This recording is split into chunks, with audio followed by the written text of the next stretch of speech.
Hey everybody. I am so sorry for the dopey look on my face that I probably got. And I maybe shouldn't have done this tonight, but I just kind of wanted to do something. But I got my new dosage of my anxiety medicine in today because it comes in by mail. And I made the mistake of like taking it like like, I don't know, a couple of hours before I did the stream. And oh my gosh, it kicked in. And I just feel like I'm in slow motion, feel like I'm kind of in a haze. So I'm going to attempt this, but if it gets to where I think that I'm not going to be able to do it tonight, I will try to finish this one up or, you know, start it over. Well, my hat's giving me trouble again. Or start it over and do it on Thursday. But I'm going to try to do this. I just didn't want y'all to think I was like drunk or just completely out of my mind or whatever, because it's not that. It's just I kind of misjudged how the new milligrams of this anxiety medicine was going to affect me. So I mean, I think I'm making sense. I hope I'm making sense. And I'm going to attempt to get through these movies tonight. Um, so, Mayor, you say I know the feeling. Just got my anxiety and depression meds in the mail today. Yeah, and I mean, sometimes I can take because I was on 10 milligrams of this, and after my last um, appointment with the psychiatric nurse practitioner, I asked her, I said, could I safely, up the dosage of this a little bit because I feel like I need a little bit more with all the stuff that's been going on. Um, and now that I've, secured a job, I mean, things are a little bit better, but I had been doing without my. And guys, these damn flies are flying around me again tonight. The only thing I can think of that made them worse is I made some apple bread, the homemade apple bread the other day, and so I just put the last of the apple bread in the refrigerator. So I'm hoping maybe it kind of causes them to ease up just a tad. Um, And I'm also trying to drink a little more caffeine to try to get myself to, because it's like I said, it's kind of making me feel like all foggy headed and stuff, and just kind of like I'm in a little bit of slow motion. Um, I was kind of trying to sit back there in the living room and rewatch or kind of skim through some of the movies I'm going to talk about tonight, but didn't quite make it. One of these I've never seen in my entire life, but I was skimming through some scenes from it. I was not going to buy or rent the damn thing off of YouTube just to watch it.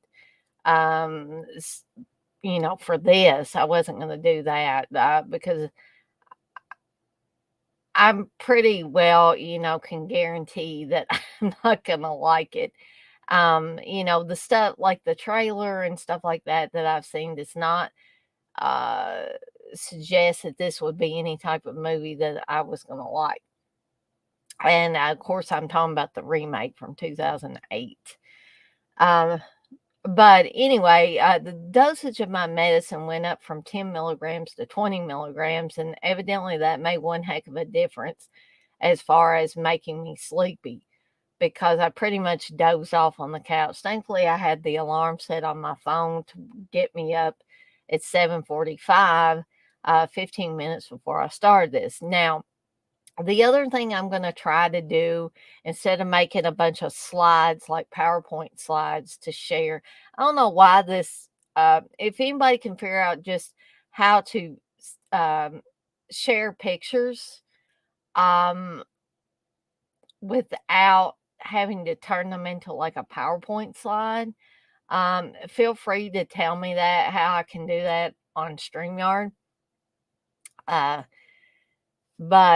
so I'm gonna try to share my screen when I get ready to show, cover art for these, because I don't think that I have copies of any of these except maybe on DVD or something for, like, Exorcist 2, for instance. I think I have a DVD somewhere, although I'm not gonna go and do acrobatics back there in that back room to try to get those DVDs. But I kinda wanted to show you guys a visual as I'm talking about each one of these.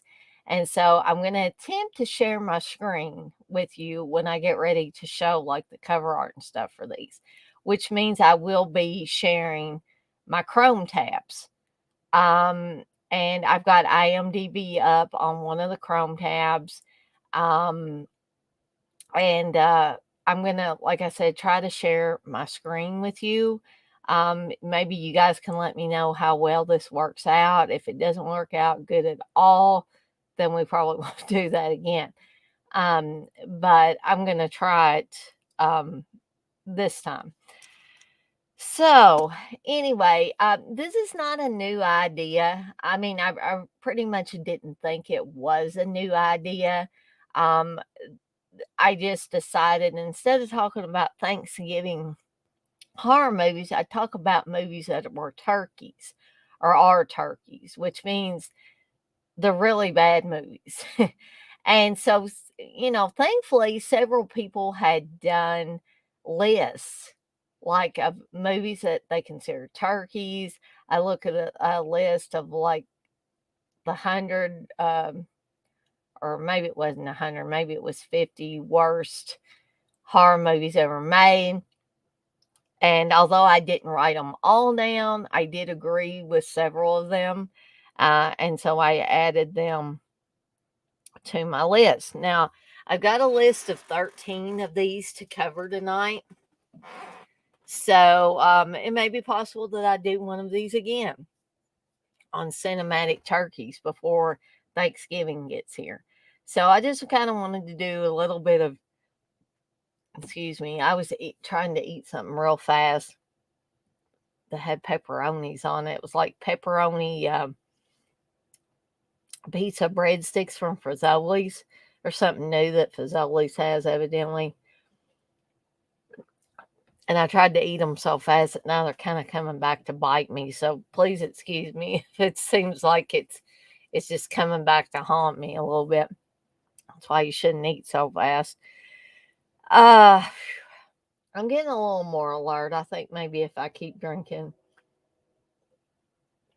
the Mountain Dew, I'll get a little, maybe I'll feel more normal as the stream goes on. But I did want to remind everybody that Saturday at 7 p.m. Eastern Time, I will be doing a watch along for Blood Rage, the Todd and Terry Blood Rage, where one of the twins is a killer. So you guys can look forward to that if anybody's interested in joining me live on the stream for that. Which reminds me, I'm going to put, in case there's anybody that comes in here tonight that wants to be live on the stream, I'm going to share this link. If I see anybody backstage down here, then I will be glad to add you to the stream. So,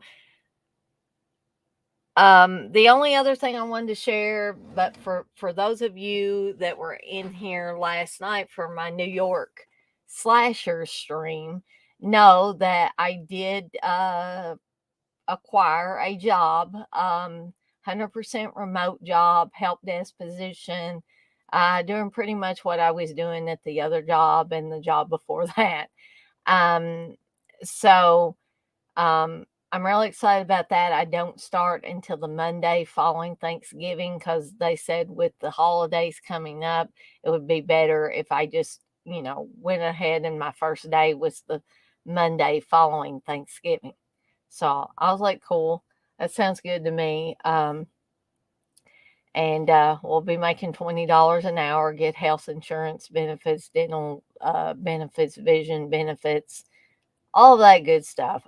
I believe 401k as well, pay time off, all the things that all of us working people would like to have. And part of the big reason why, other than a paycheck, we do work is so that we can get these benefits. So, with all of that being said, I've got a list of 13, I believe it's 13 movies that I'm going to talk about tonight. Um, and you guys feel free to put stuff in the chat if anybody wants to come live on here with me. Simply click on that link and it will take you backstage. And like I said, I can add you.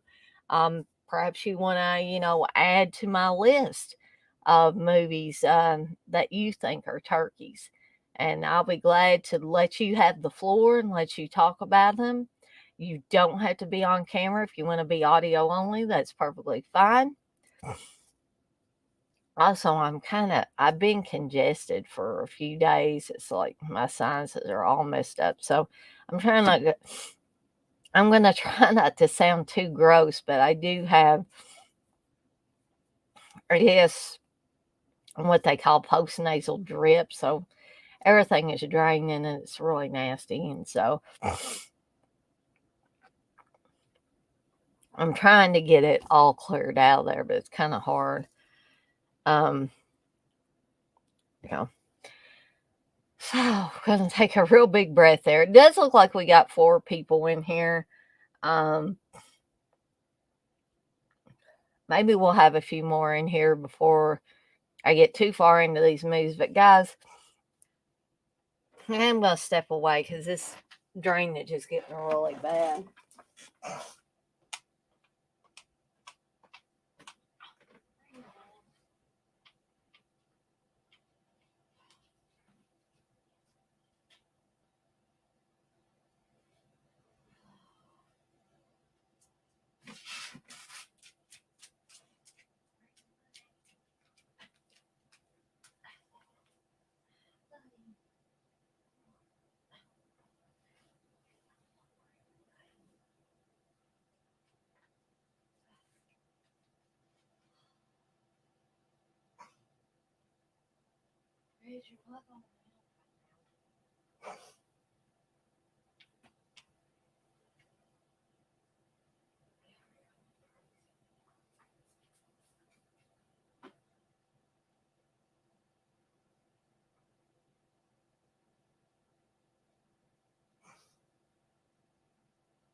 All right, guys. It doesn't look like this is gonna.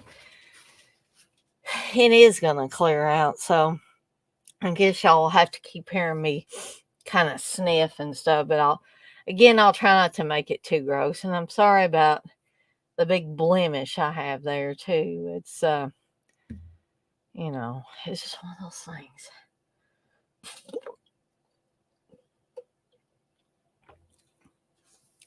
I probably really should have waited to do this tomorrow, or not tomorrow, but Thursday, because I'll be doing Cheese Extreme Wednesday tomorrow. And I probably really should have waited on this, but like I said, I really wanted to do it, and I am feeling more awake, but now the drainage problem is kind of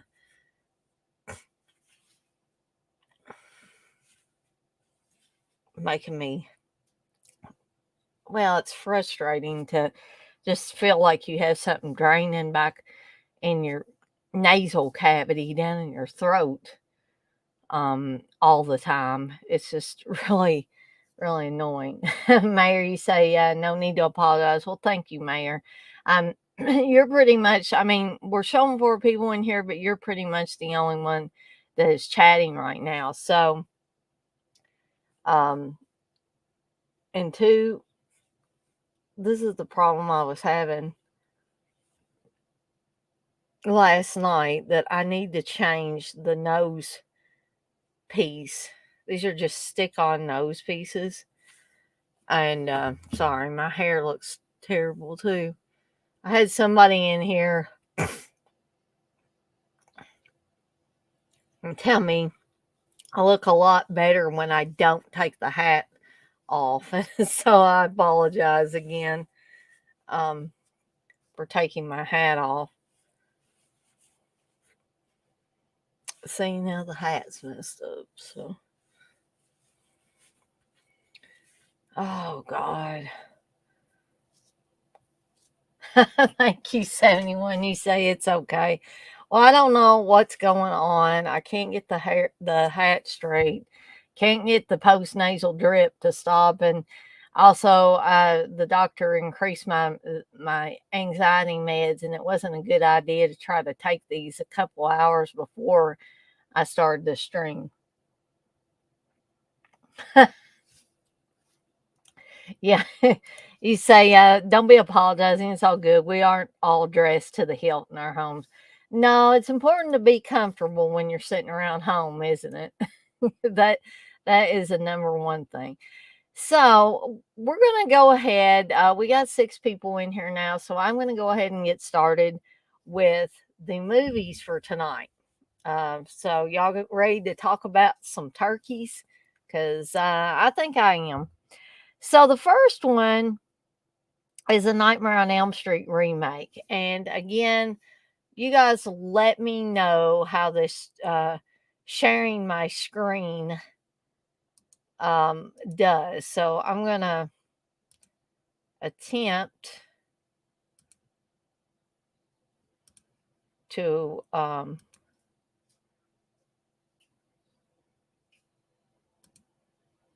share the screen there. So can everybody see what I'm seeing? Is I see myself real little to the left here.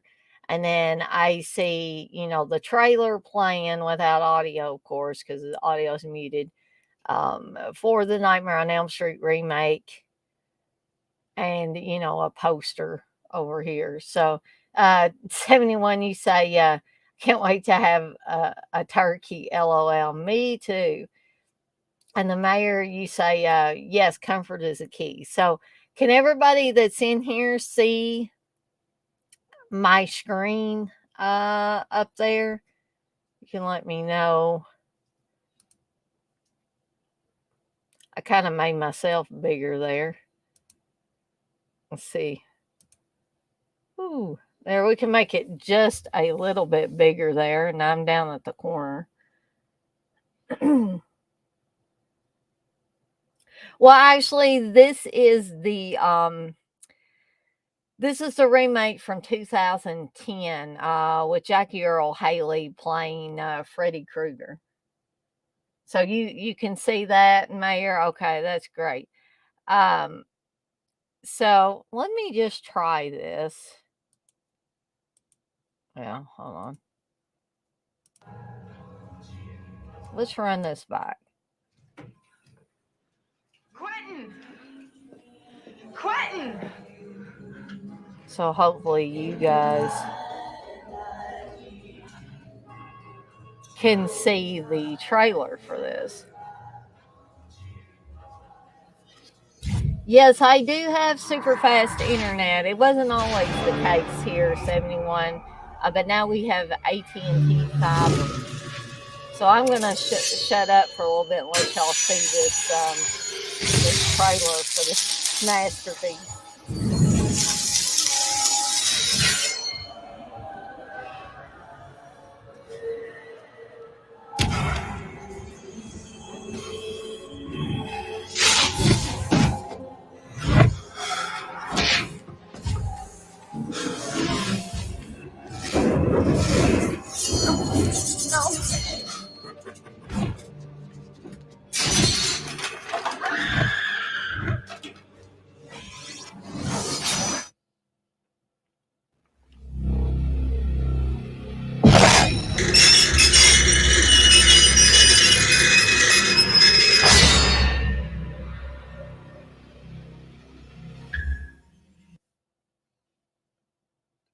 going to have to steal Jeffrey Dean Morgan's line when they asked him, so how did you get into the headspace of the comedian? He says, are you kidding? 3 hours in that makeup, I'd come out of that trailer wanting to kill anybody. And the same thing is true for Freddie, man. It's like, I'd go in there, I would sit down. It started at 6.5 hours of makeup. And once they kind of worked the creative process down to... Okay. So let's just stop that and mute that. So the specter of a disfigured man haunts the children of the parents who murdered him, stalking and killing them in their dreams. This is directed by Samuel Bayer. The writers are Wesley Strick, who I've never heard of, and Eric Heiser, which I've never heard of. And of course, it's based on characters created much, much better. And an all-around much better movie back in 1984. Again, Jackie Earle Haley plays Freddy Krueger. Rooney Mara is also in here, Kyle Gallner. This thankfully was only an hour and 35 minutes. I did go to the movie theater to see this one, and oh my God, that's an hour and 35 minutes of my life that I will never get back. Actually, I believe that's Jackie Earle Haley that was talking after the, I could be wrong, but I'm pretty sure that's him talking after the trailer. This has an IMDb rating of 5.2 out of 10, which honestly I think is pretty generous for this movie.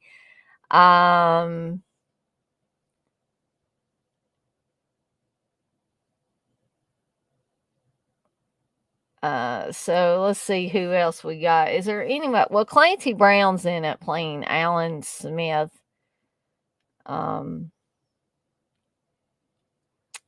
Trying to see if there was anybody else here that I was familiar with the name, and no, not really. Yeah, I mean, I don't know. I have always said that this is one of those horrible remakes. Here's some trivia, though. I did not know that Freddy's sweater was knitted by Judy Graham, the same woman who knitted Freddy's sweater in the original Nightmare on Elm Street.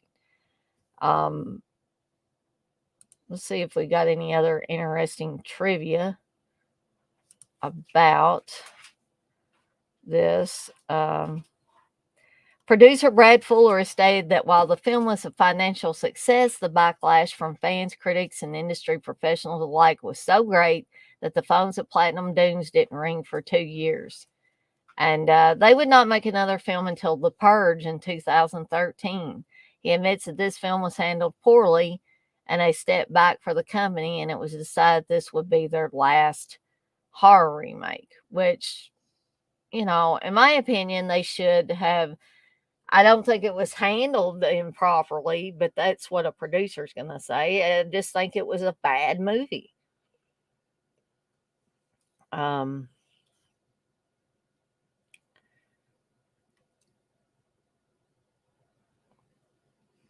So when Jackie Earle Haley was asked what put him in the right mindset to play Freddy Krueger, he said, sitting in the makeup chair for 3 hours. After that, you feel like you could kill someone.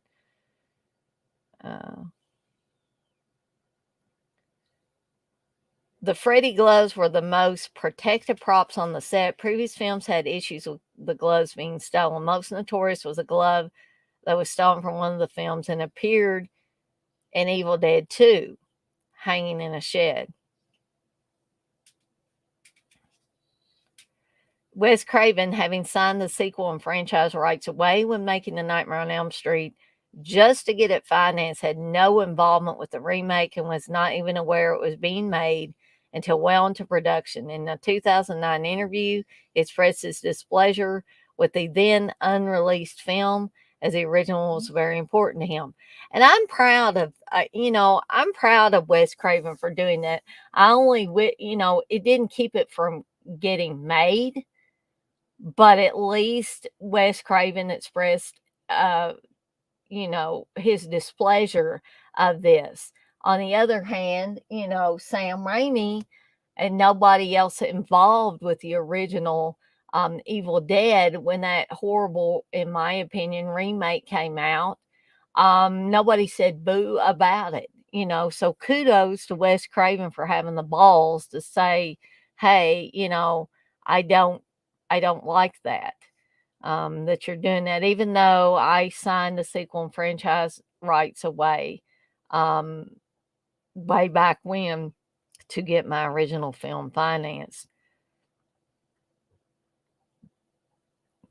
But on the other hand, Robert Englund supported Jackie Earl Haley as the new Freddy after he saw his performance of Rorschach in Watchmen. Heather Langenkamp, who played Nancy in the original Nightmare on Elm Street, was offered a cameo but declined. She would have played a waitress in the opening diner scene. So kudos to Heather Langenkamp for doing that. Robert Englund again gave his personal blessing to Jackie Earl Haley to replace him as Freddy, saying the torch has been well passed. Rooney Mara hated being in this movie so much that she almost quit acting. This was originally intended to be a prequel, but the idea was dropped. I kind of would have liked to have seen what the prequel idea would have turned out to be. And who knows? I might have liked that better.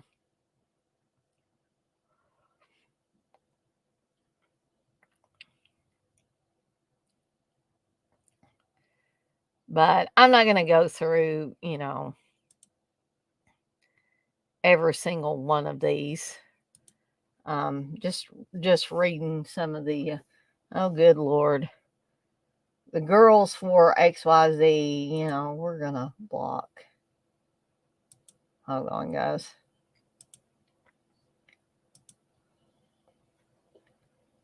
There we go. X-Ray, you say, never even bothered with the Nightmare remake. Don't think I missed much. No, in my opinion, X-Ray, I don't think you missed anything. X-Ray, you said that TCM remake, I got through the first 20 minutes and then took it out. Never finished it. X-Ray, you said those Platinum Dunes movies sucked old Curly's ball sack. Yeah, unfortunately, 71. Sometimes I'll have, 2 or 3 streams where I don't have any bots, and then all of a sudden they just hit.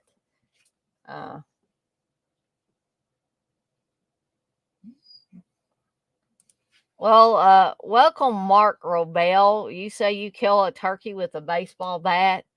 Whack it. Ugh. Okay. So, anyway, I'm going to stop sharing my screen for a second until I get ready to talk about the next movie, which again, if there's a trailer on IMDb, which there usually is, we'll watch it. But yeah, I was never a fan of the Nightmare on Elm Street remake. I hated it. I felt like it was the biggest waste of my time, a waste of my money. Even down to the money that I spent on popcorn at the movies. I would have rather, spent it on a really good movie. But, I chose to give this movie a chance. Where some of these others I'm going to talk about, namely Prom Night from 2008, I haven't even watched it all and tried to find a copy of it to watch tonight. Or this evening before I started the stream, and didn't quite make it. But I did watch some clips. Oh boy, yeah. But we'll talk about that one when I get to that point. So, y'all feel free to keep talking about A Nightmare on Elm Street remake from 2010. But again, I'm not going to spend too much time on each one of these. This is just one of those quick and dirty streams that I decided to do not really at the last second, like I do with a lot of stuff, but one that was decided on later in the evening. Um, like I do with some of them, I just say, well, I really want to do something. What do I want to do it on? Oh, okay, I'll do it on this. So, I'm moving along to the next one is The Exorcist 2 from 1977. So, what I'm going to do is I'm going to go and find The Exorcist 2 on IMDb. The full title of this is Exorcist 2 The Heretic. I don't know what happened there. Clicked on it. There we go. I don't know what happened. Um, so, so here in just a second, I'm going to share my screen again.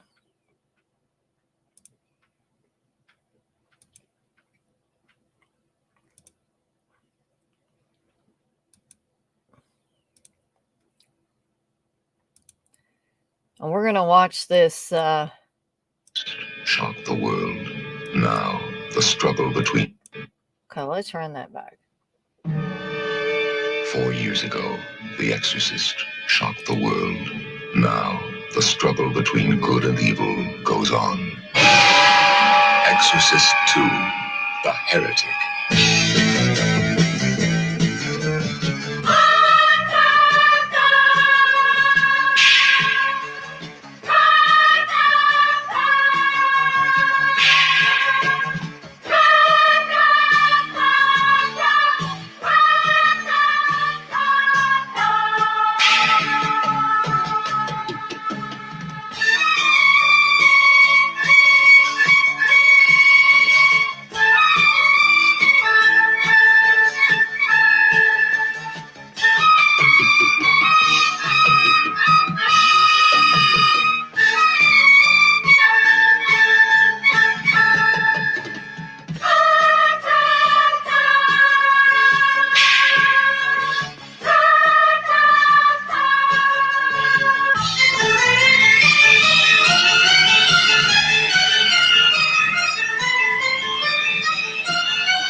Linda Blair, Richard Burton, Louise Fletcher, Max von Sydow, James Earl Jones.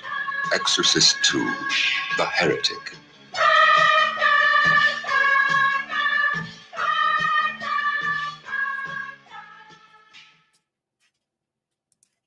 Mythic Quest is Okay.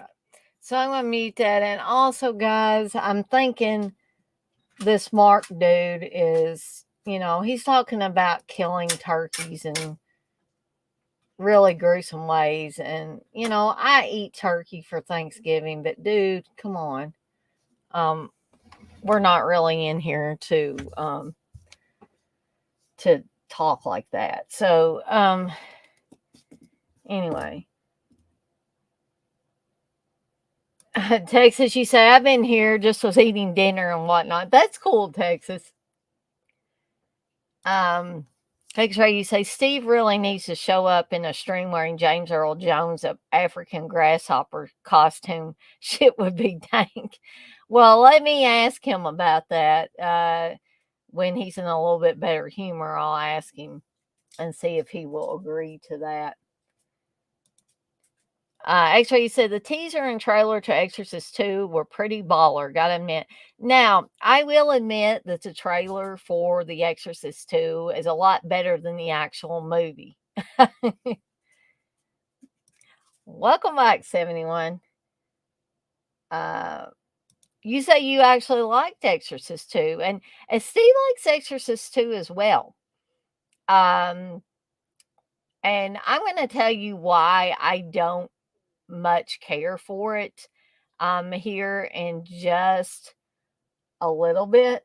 Um, Steve says he likes it because she's Pazuzu's Reagan. He thinks this is like sexy Linda Blair. And so he likes that. I think he likes that more than he does the actual story. So the basic plot synopsis for The Exorcist 2, for anybody that doesn't know, is a teenage girl once possessed by a demon. Of course, it's Reagan McNeil from the original Exorcist. Linda Blair returns, finds that it still lurks within her. Meanwhile, a priest investigates the death of the girl's exorcist. This actually had two directors, John Borman and Rosso Pallenberg, who was uncredited. I mean, Louise Fletcher's in this, Richard Burton's in this, Linda Blair's in this. It could have had the potential, in my opinion, to be a really great movie. Instead, I find it sort of plotting. It's overly long. And I just got bored with it because I can't even begin to tell you how excited I was whenever I finally saw The Exorcist, and then I found out there was a second one. I guess, and some of you are probably going to be thinking, well, Dana, you don't really want more of the same, do you, from The Exorcist? No, not really. But I was expecting it to follow the original film a little bit more closely and kind of bookend it. And so basically, I had heard that Linda Blair didn't want to put the demon makeup on for this one. And so when they show her possessed, they generally show flashbacks to the original The Exorcist. But where this had a lot of potential, it just the end result, in my opinion, fell flat. Um, it just was uh not a movie that kept my interest. It didn't have enough things to move the story along. I was confused by the locusts and all that stuff, even though things about locusts and stuff like that are in the Bible. I kind of know maybe what they were going for, but it seemed like a mismatch or a mismatch, or however you want to look at it, of a bunch of different things that were thrown into a movie that really didn't have shit all to do with each other. And where, if you wanted to have a film about locusts and, as X-Ray so eloquently put it, an African grasshopper costume and all that stuff, um, I think it, it would have been interesting and unique and all that. And I'm not saying they had to do the same old possession type of deal that they did in the first movie. I'm just saying, why couldn't they have made it a little more interesting? Texas say Exorcist 2 Electric Boogaloo. 71, you said, well, I have to admit I was drunk watching Exorcist 2. Now, maybe if you're on, if you've got some other chemicals at work in your body, perhaps it would be a whole different experience. X-Ray, you say, I remember as a kid, I saw a commercial for Exorcist 2 on TV, and when I asked my mom if it was good, she said no. Davy and Goliath versus The Exorcist. So, I'm going to read a few things about this before we move on. Like I said, Linda Blair's in this, Richard Burton, Louise Fletcher, Max von Sydow, Kitty Wynn, James Earl Jones, Ned Beatty. I mean, yeah, this could have been a really great movie. Unfortunately, not so great. Um, let me see if there's any kind of. So here's a little bit more of a plot for The Exorcist 2. So Dr. Jean Tuskin works with troubled children, perhaps none more troubled than Reagan McNeil, who suffers from bad dreams and repressed memories. The memories she represses are of the time she was possessed by a demon. Dr. Tuskin's invention, a device that hypnotizes two persons and links their minds together, reveals that the demon named Pazuzu still lurks within her. It is a desperate. It is desperate to emerge again and wreak havoc. Meanwhile, Father Philip Lamont is ordered by his cardinal to investigate the death of Father Marin, the priest who died while performing an exorcism on Reagan. Father Lamont undertakes his task reluctantly. He feels unworthy of his assignment, which kind of mirrors Jason Miller's portrayal of Father Karras in the original Exorcist. He also feels that evil is literally an entity and that this entity is winning the battle over good. His investigation takes him to Africa, where he locates another recipient of Marin's exorcising. And that, I guess, is how they tied all in and learned something fascinating and terrible about locusts. So, a little bit of trivia for this.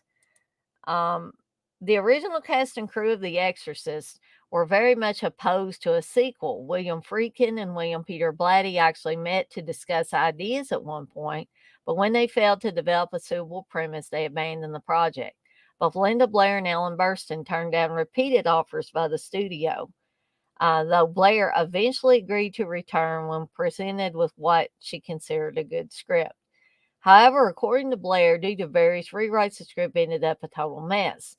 So, there may have been a script that was pretty good, and I would have liked to have seen what they could have done with that. By that point, however, she was contractually bound to the sequel and unable to drop out of the project. Linda Blair refused to be subjected to the makeup she wore in the first film, and flashback scenes of possessed Reagan was played by a double. Stanley Kubrick turned down the offer to direct. When Sir John Borman accepted, Kubrick warned him that the only way a sequel to The Exorcist would succeed is if it were to be more graphic and horrific than the original. And probably Stanley Kubrick was right. Sir John Borman confessed that the sin I committed was not giving the audience what it wanted in terms of horror. There's this wild beast out there, which is the audience. I created this arena and I just didn't throw enough Christians into it. Linda Blair actually called this one of the big disappointments of her career. The original opening night version of this film was so poorly received that the audience at a theater on Hollywood Boulevard actually threw things at the screen to express their disgust when it was over.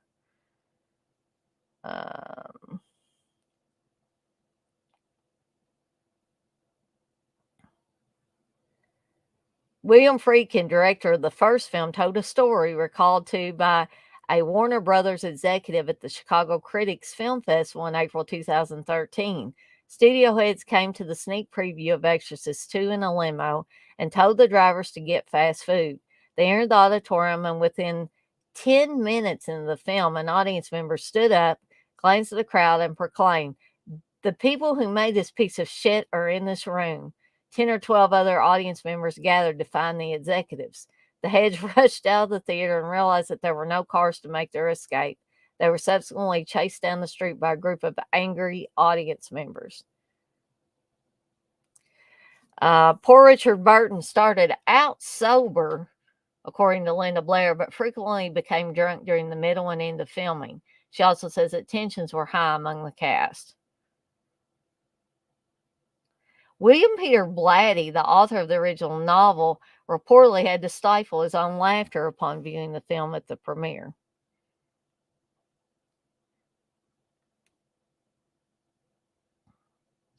So yeah, there's a bunch of other stuff on here, but And there's a gratuitous, as Joe Bob Briggs would say, tap dancing scenes. The tap dance routine was choreographed by Daniel Joseph Giaggi. Now, there are alternate versions of this movie, guys. So Exorcist 2 exists in at least 3 versions. The original version was 117 minutes long and was recut by director John Borman the day after the premiere into a 110-minute version, the one released theatrically.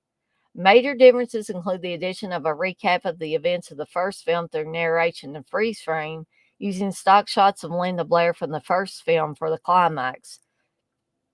All new shots of Reagan possessed were done by a double because Linda Blair refused to have the possession makeup done on her again. And an alternate ending where Richard Burton's character is killed. In the original version, he runs off with Reagan to help her be a force for good. The European version is also purported to be different. For a long time, only the recut version of Exorcist 2 is available for TV, cable, and on video. Recently, the original 117-minute cut has found its way to video in recent TNT airings. The Japanese Laserdisc contains the recut 110-minute version of the film. So, I just want to know, show of hands out there, how many of you guys have actually seen the 117-minute version? Because I don't know that I've even seen the 117-minute version. Well, hey, Dirk, I was really worried about you, buddy. And Darren let me know that you were doing okay. You just been really busy. And you said, I've been busier than a cat covering shit. X-Ray, you say, I think if the movie wasn't connected to the first Exorcist, it would have been better received. On paper, a priest and a psychic girl fighting some ancient evil sounds good on paper. Yeah, it actually does. X-Ray, you said, the film has great music, cinematography, and I agree with all of those things. It was like an Italian Exorcist knockoff with Hollywood money.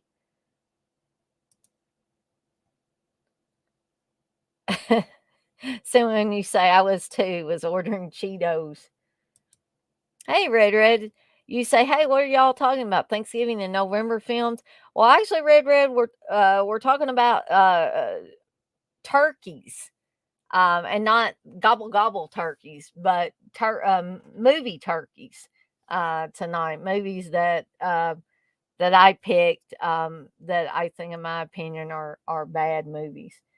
You say, I wonder if Eli Roth will ever make Thanksgiving. The slasher trailer was from 07-ish. Yeah, I kind of wish he would. I would kind of want to see what he would do with that. Samuel, when you say, I wonder if the original can be found. It's possible because it sounds like there in the trivia that, or the where it talked about the alternate versions, that actually it had turned up on video in some places and showed up on cable as well. You say, I don't think I have. The one I saw had her on the roof of the building spinning, but not running away with him. So, again, I'm going to stop sharing my screen. That's going to make you guys dizzy with the way it does that. But so, again, I am not a fan of The Exorcist 2. Frankly, I have tried to watch it more than once. But that initial viewing was the one where I was most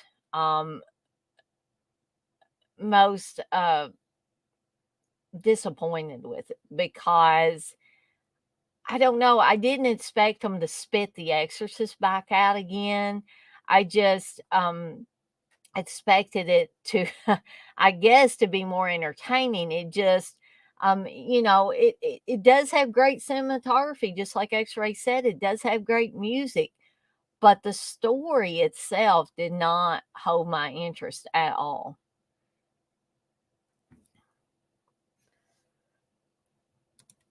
Durkee said Pet Cemetery is a good one for Thanksgiving Day. Yeah, actually, you could put that into the Thanksgiving movies, Dirk. That's a good point to bring up because there are some scenes where Ellie and Rachel and Gage all go to spend Thanksgiving with her parents, who Lewis does not get along with, and so he stays home. And that is the time period where church gets run over in the road, and it's a major. I mean, really, it's a major plot point for Pet Cemetery because that is when Judd, the neighbor, introduces Lewis to the place that's beyond the pet cemetery where they had went earlier in the film, and where he introduces Lewis to the power of the Micmac Indian burial ground, which sets the movie on a whole um, downward spiral. So that is a really, really good point to bring up, Dirk. You found the original 71? Awesome. So it clocks at 118 minutes for free. There you go. So y'all feel free to keep chatting about any of the movies any and all the movies I'm talking about, or anything else y'all want to talk about. I'm getting ready to move on to the third one here after I read. Actually, you see, I think we found the same copy. Going to give it a watch tonight. I think I'd love to hear what you guys think about that. When I do Cheese Extreme Wednesday tomorrow, if any of you are in here and you've watched it by then, I'd love to hear what your thoughts are on it. So the next movie is House of the Dead from 2003. Not a House of the Dead that's and I believe an anthology film, a really old anthology film. This is based on a video game and was directed by Uwe Boll. And again, I'm going to share my screen in just a second here after I bring up this movie. And we're going to see if there is a trailer for this. Looks like there is.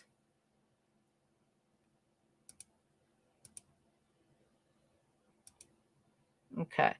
So, again, I'm going to share my screen, guys.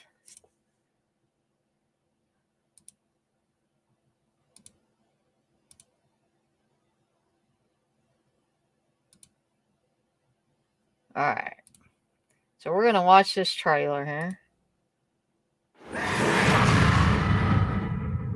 It was a nightmare. It all started a few days ago. Where do you hide? When you're everywhere. What do you do when there's no way out? How do you kill what's already dead? Any way you can. Like I said, it all started a few days ago.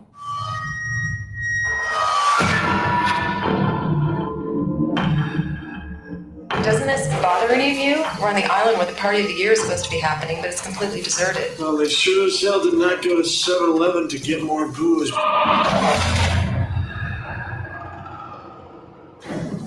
Can't hear anything. Neither do I. Run! Run! There must be some kind of scientific explanation for this. It's not human. It's like being mutated. So what now? We send them back to hell.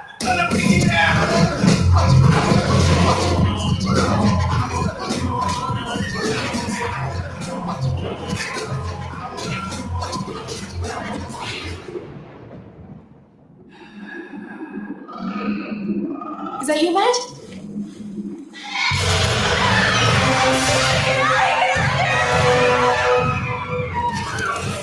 Now, the only way to make it back alive is to send them all back to the House of the Dead. I've been waiting for you for a long time.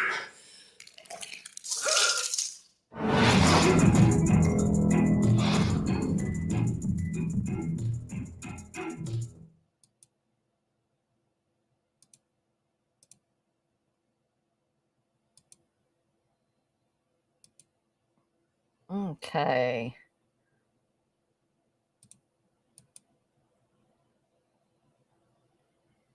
Well, okay. Anyways, now I go back here. Uh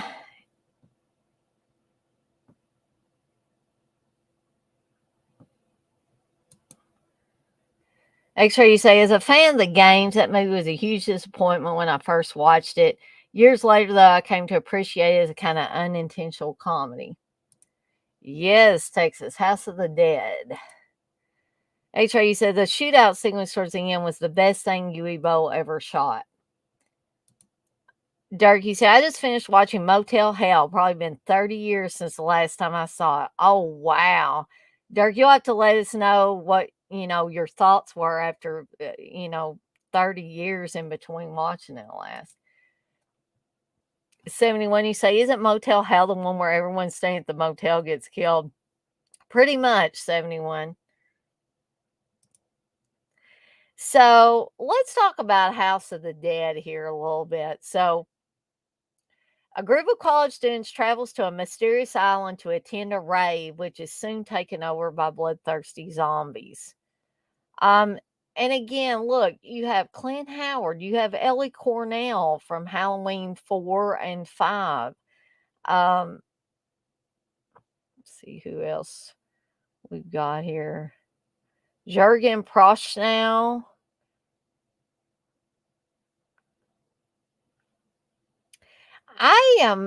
I can't really remember, but I'm thinking that I saw this at the movie theater. I don't know why, unless I went with my cousin Jed, who was like my movie watching buddy at the time. Um, so let's look a little bit deeper into the plot of this. So the film is a prequel to all of the House of the Dead video games. Set on an island off the coast, a techno rave party attracts a diverse group of college co-eds and a Coast Guard officer. Soon they discover that their X-laced escapades are to be interrupted by zombies and monsters that attack them on the ground, from the air, and in the sea, ruled by an evil entity in the House of the Dead. Now, okay, yeah. Uh, let me stop sharing the screen there. Let's talk about House of the Dead, shall we? One of the things I hated, and I think that this turned me off of any horror movies that were supposedly based on video games. Because I have never, I don't even think I watched the Silent Hill movies, and people told me they were great. Um, I don't care for the Resident Evil movies, and I've tried to watch some of those, and I can't get into them. House of the Dead, when they started doing that shit, where I realize, I get it, guys, it's based on a video game, but you don't freaking have to have people flying up in the air and spinning around like they would in a video game in the movie. Can't you make it, besides the zombies and stuff like that, can't you make it a little more realistic? Why do you got to have them doing that? And maybe perhaps I'm missing something. Maybe my memory's a little foggy, but it looked like I saw a scene like that in the trailer.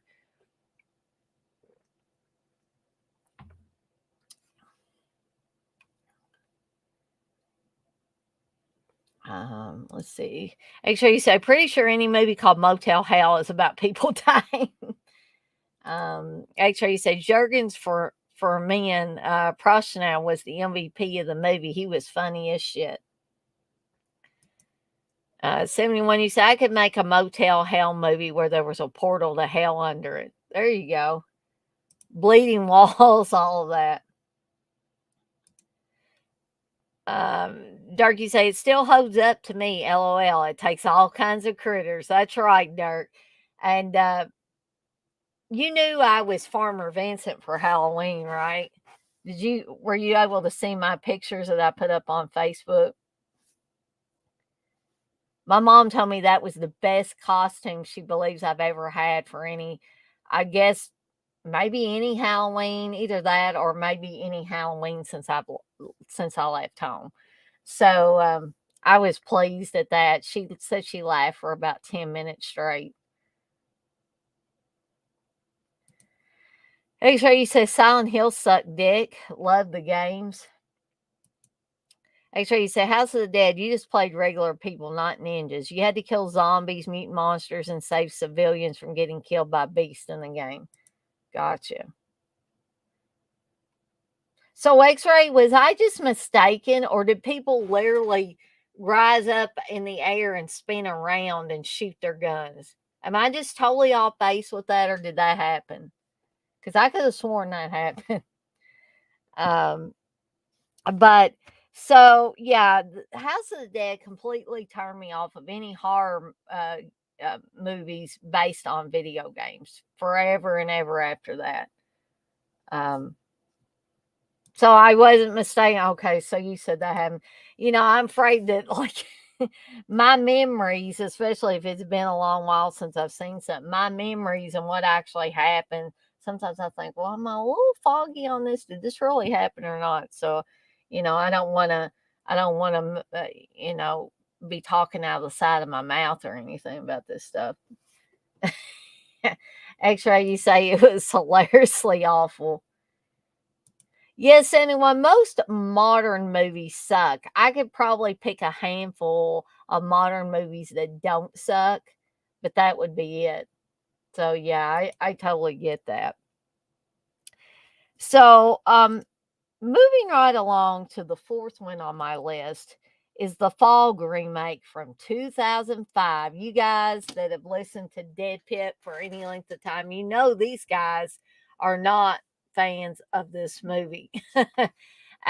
Nor am I. Okay. I'm John Carpenter classic all the way on this one. So give me just 1 second here and we will. Something else I want to ask about House of the Dead. What in the hell was Ellie Cornell doing in this movie? I mean, I thought she was great in like Halloween 4. She wasn't really in Halloween 5 that much. So I just don't know what happened there. So let's talk about let's just play the trailer. And then I'm going to share my screen with you guys again. We're going to watch this trailer for this thing. So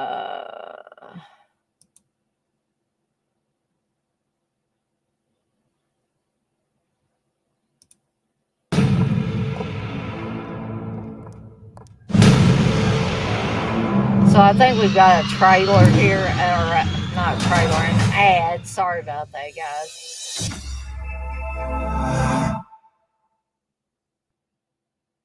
Here we go.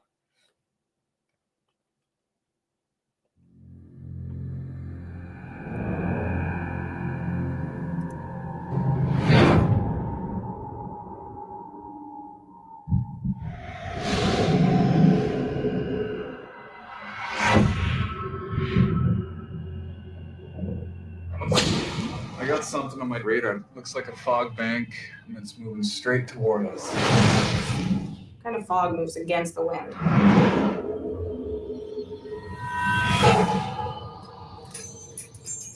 That chick's definitely no Adrian Barbeau. Elizabeth? What's wrong? I keep seeing horrible things happening.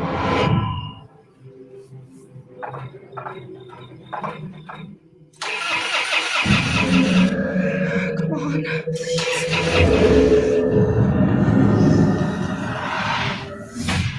What's going on?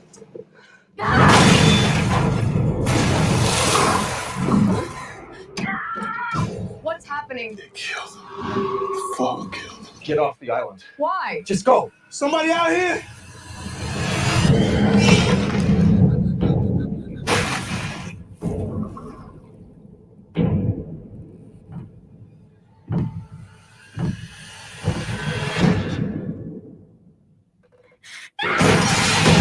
What the hell is that? Get out of there! Come on!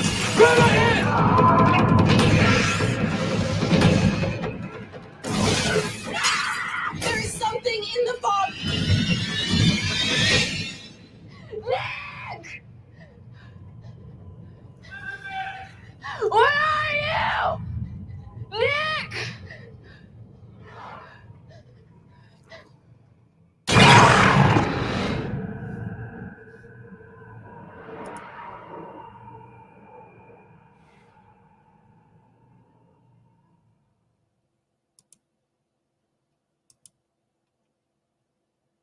Okay, guys. Yeah, I'm gonna quit sharing the screen here. Whoops. Stop screen. Okay. I'm gonna read these messages here. Dirk, you say I didn't see, but I hardly ever get on Facebook, but I'll definitely check it out, Dan. That's cool as hell. Did you have the pig head on too? Actually I did have the pig head on, Dirk, but here's the thing. I got, I didn't know exactly what I was gonna be this year. I had a few ideas rolling around in my head. And then Steve and I went to the Spirit Halloween store and I saw this like scarecrow, like burlap type pig head mask. And I was like, this could be really cool. I could do my version of Farmer Vincent from Motel Hell. So even though the mask was like almost $40, I think I saved like 20% because they sent a coupon to the house from the Spirit Halloween store. So I did save a little bit.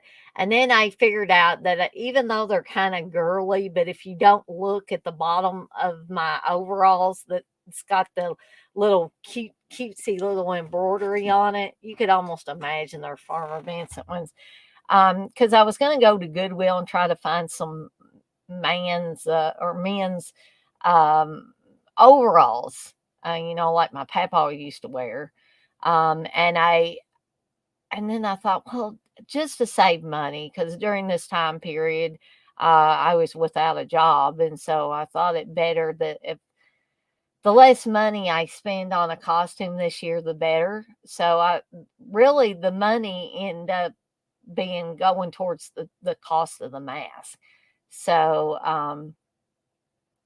because I already had a chainsaw, fake chainsaw, and everything from when I was Leatherface a few years back. So, yeah. You know what, Dirk? So you could see it on here. I probably could just share my screen where I have the picture on it from Facebook. Hold on just 1 second here, guys. And then everybody can see it, even those people that are not my friend on Facebook. I don't know. Something weird has been going on with my mouse. I don't know what it is. Okay, here we go. So let's just do this. And then everybody can see this. I'm just going to share my screen.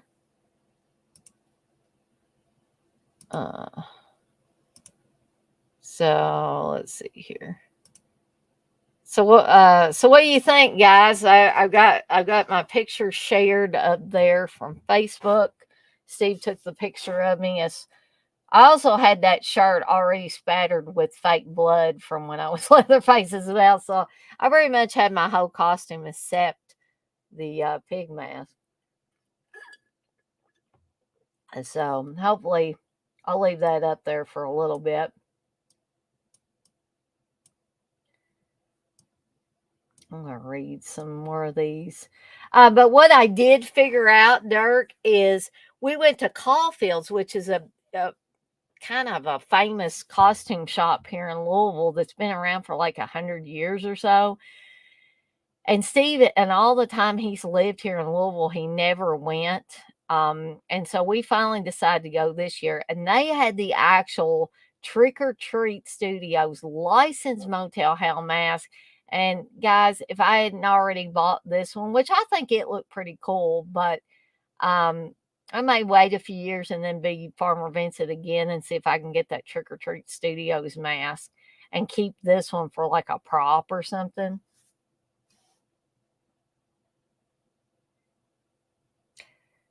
X-Ray, you say she needed the money. I mean, what did she do outside of the Halloween movies? Yeah, maybe that's the case. I'm sure you're talking about Ellie Cornell. Dirk, you say I watched House of the Dead when it came out, but I never rewatched it. 71, you say I want that car. Dirk, you said the poster art was the coolest thing I remember about the movie. That's old Curly's favorite. Yeah, where is old Curly Jaws anyway? X-Ray, you say Tom Welling was a heartthrob, but he liked the charisma and big dick energy of Tom Fuck's wife Atkins. 71, you said that's true. Tom Atkins had a vibe. X-Ray, you say Tom going down for seconds Atkins. Tom tapping skins Atkins. Red, you say, I think I tried to watch that last year and only made it through about 30 minutes. Funny thing, I don't remember the movie being bad when I rented it from Blockbuster. I must have been drinking. Talking about Fog 2005. So 71, you like my costume. Dirk, you said, hell yeah, that's kick-ass. Well, thank you, Dirk. X-Ray, you say, I liked it a few days ago. I'm not even a fan of the movie, but you look pretty cool. Well, thank you, X-Ray. I appreciate that. I'm going to, stop sharing the screen right now and go back here. A little bit of a plot synopsis for Fog remake from 2005. The inhabitants of Antonio Island, so it's not Antonio Bay like it was in John Carpenter's The Fog, off the coast of Oregon, are about to unveil a statue honoring the four men, Castle, Wayne, Williams, and Malone, who founded their town in 1871. Nick Castle was one of the descendants of the men. You know that had to be a nod to Nick Castle, who played the original Shape in John Carpenter's Halloween. And owns a fishing charter company using his vessel, the Seagrass, for tourism. When his girlfriend, Elizabeth Williams, returns to the island after spending 6 months in New York, a bizarre series of events begin to occur, including several gruesome deaths in the presence of a mysterious fog. When Elizabeth slips in Nick's boathouse and falls into the sea, she finds an old journal from 1871 written by Patrick Malone, one of the town's founders. It tells how a man named Blake bought half the island for use as a leper colony. While bringing his field to Antonio Island in their clipper ship, the Elizabeth Dane, Blake is betrayed by Castle, Wayne, Williams, and Malone. The four men locked Blake and his people in the vessel, stole their money and possessions, and set fire to the ship, killing everyone aboard. In the present day, the ghosts of Blake and his crew have risen from their watery grave, seeking revenge on the descendants of the four men.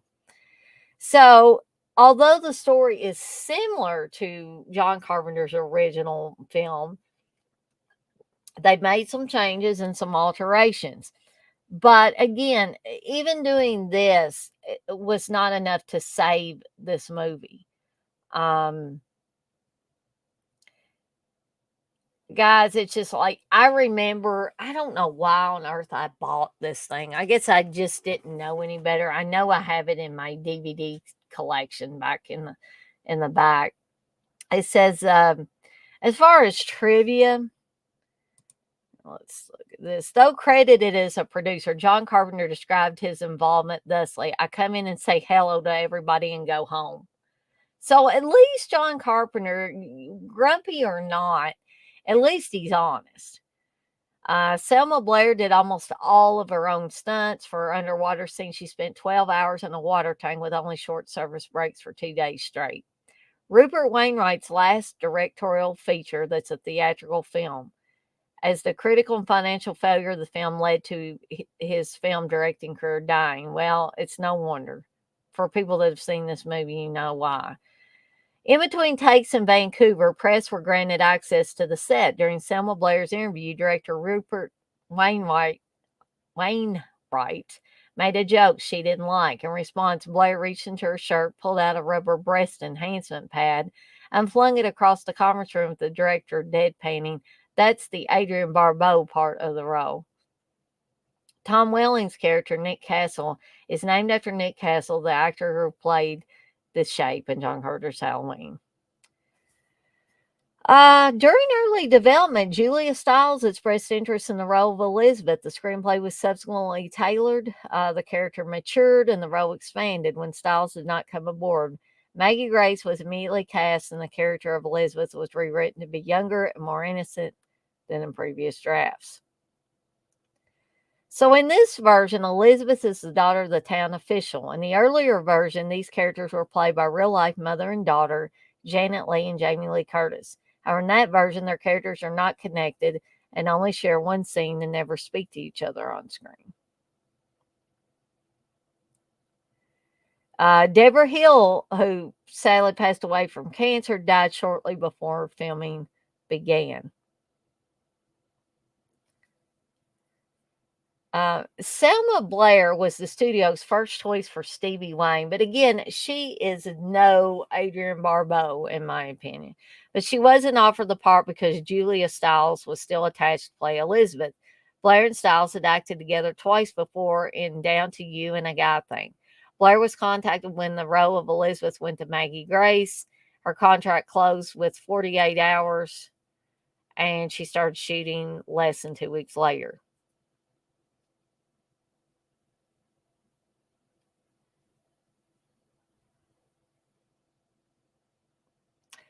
So, yeah, there's a little bit of trivia for this movie. I'm still not a fan of this movie. Will not watch this movie again unless it's, like the drunken commentary that the Dead Pit Boys did over it. I will not watch the movie again. So anyway,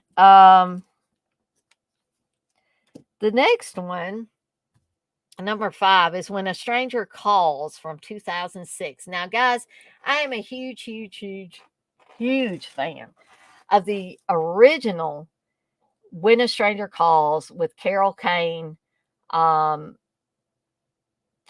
the babysitter role in the film. And they're, stupid flies.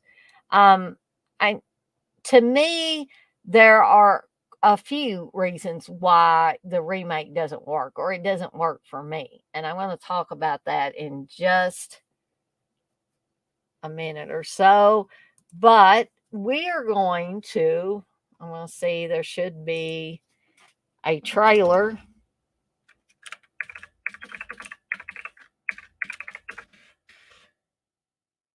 Hopefully when we bring this up.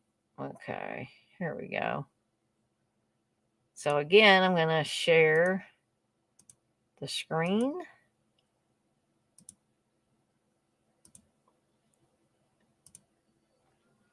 So we're going to... When we were a motorized bicycle there's an company, ad they again. said, But then "We'll never after be this more than ad is that." over, we're going to see the trailer.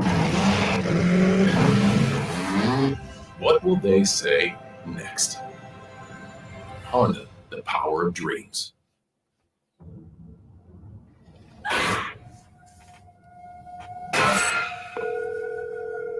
Hello? Is anyone there?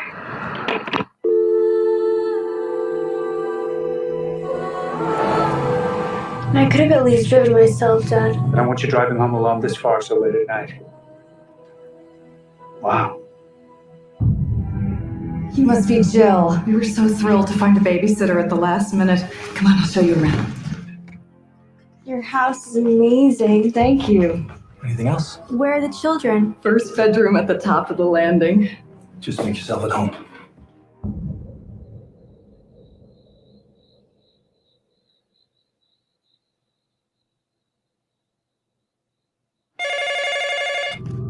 Hello? Have you checked the children? This feature cannot be used with the number. Hello? Who is this?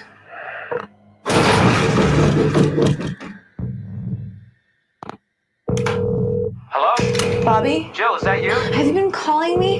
Can I speak with the police? Has he threatened you? He just keeps on calling. You're safe inside that house. Why are you doing this? What do you want? Stop calling me, you Jill, it's sick... the police. We traced the call. It's coming from inside the house. Hear me? It's coming from inside the house.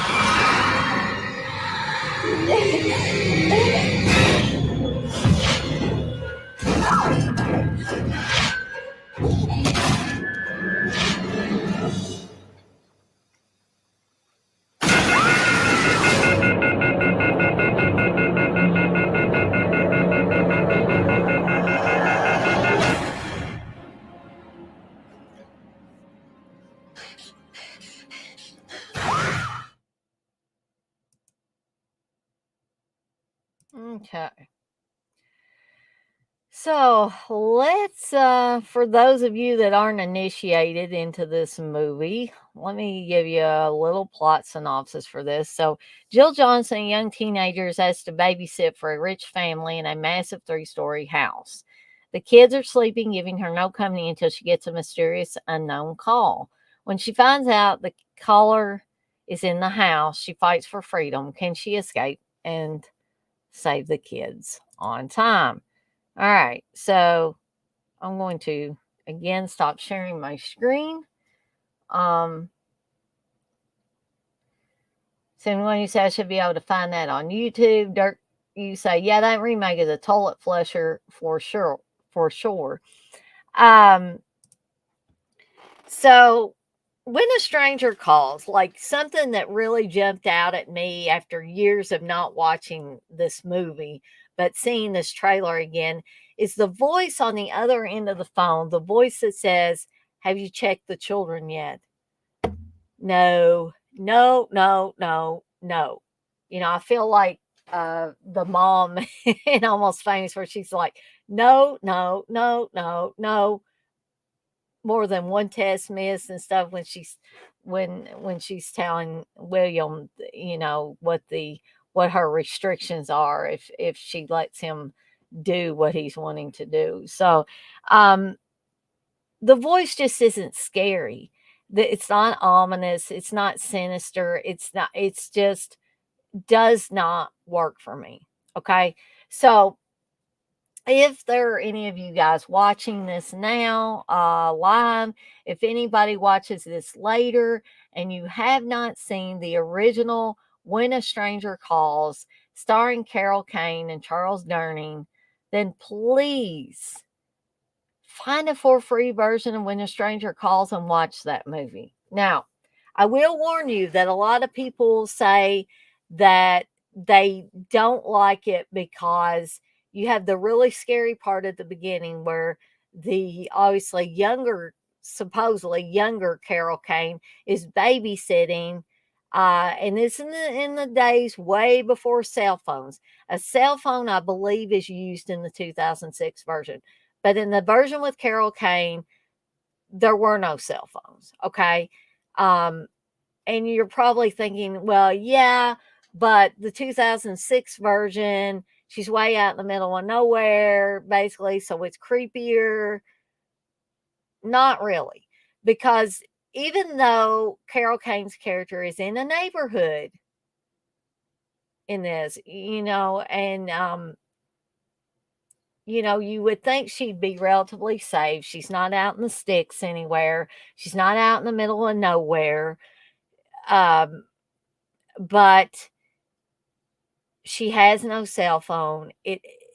And if the lines were to be cut for that phone, which I don't think they ever are, at least in the original movie, once you find out that the killer is in the house with her, and you have heard that creepy ass voice over and over saying, have you checked the children yet? And then later on, he's like, why haven't you checked the children yet?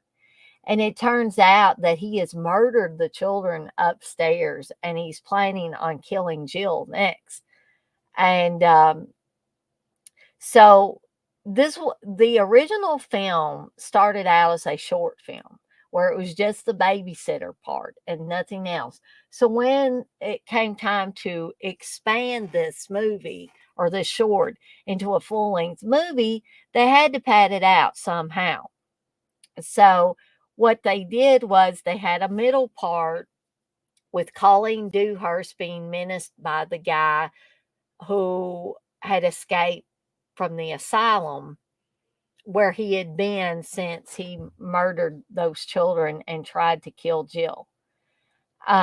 So he is broken out and he shows up at a bar where Colleen Dewhurst's character is, and he wants to buy her a drink and wants to be friends with her, and he's just really creepy. And she's kind of, a very bitter, kind of bitchy woman, pretty much. And he follows her home to her apartment and wants to come in for coffee, and she's like, "Hey, you can't stay here." So that part of it is not as good as the Carol Kane stuff, but I think it works. I mean, it doesn't feel like it's tacked on to me. So the only thing, as far as I remember, the only thing that the 2006 version had in it was all this girl babysitting. There was no Colleen Dewhurst character. I don't believe there was, and y'all feel free to correct me if I'm wrong. And that stupid fly keeps landing on my hat and everything. But y'all feel free to correct me if I'm wrong, if you have seen it, or if you've seen it quite recently, and it did cover this girl after she got older, which is what the original movie did. So it kind of, after that middle part with Colleen Dewhurst and everything, Charles Durning's character is still trying to find Kurt Duncan.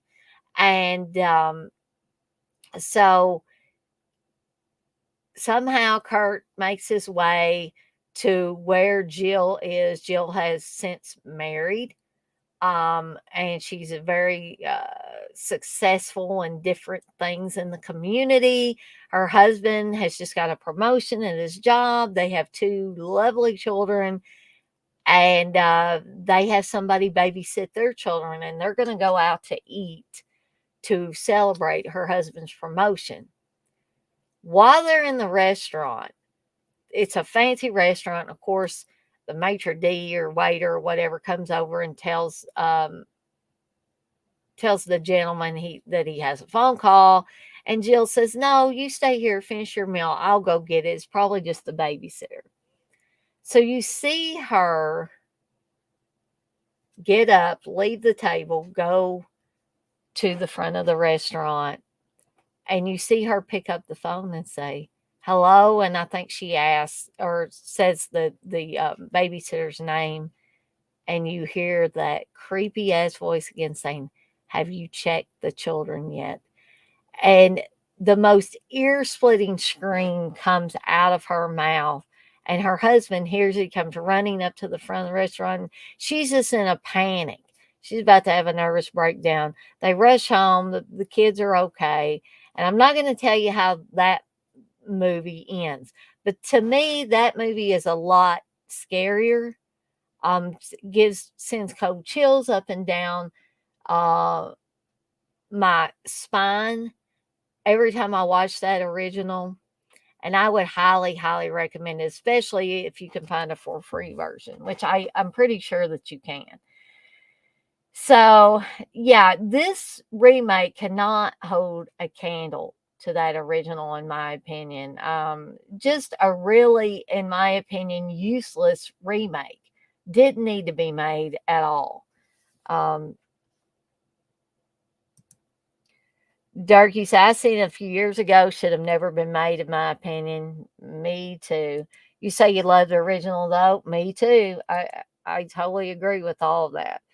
So, hold on, guys. I'm going to help. Brandon's been having trouble getting up and down, and I'm also going to run to the restroom really quickly, but I will be back. Brandon, here you go, buddy.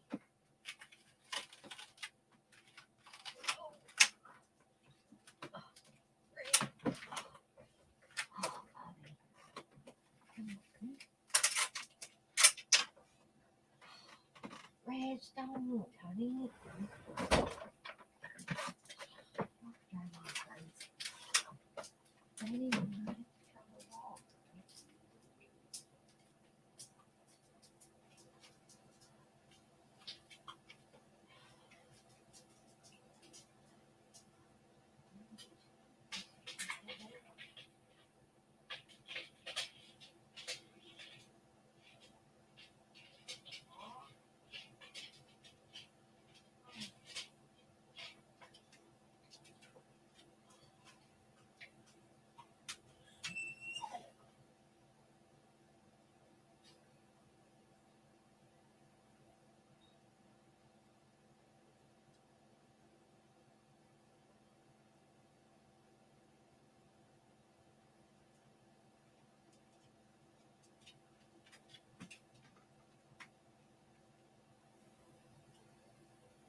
Greg, what are you doing back here, honey? Do you need to go to the bathroom? Now, Rich, be good. Do you want to go out, Bree? Well, then you better go like Mom and Daddy, honey.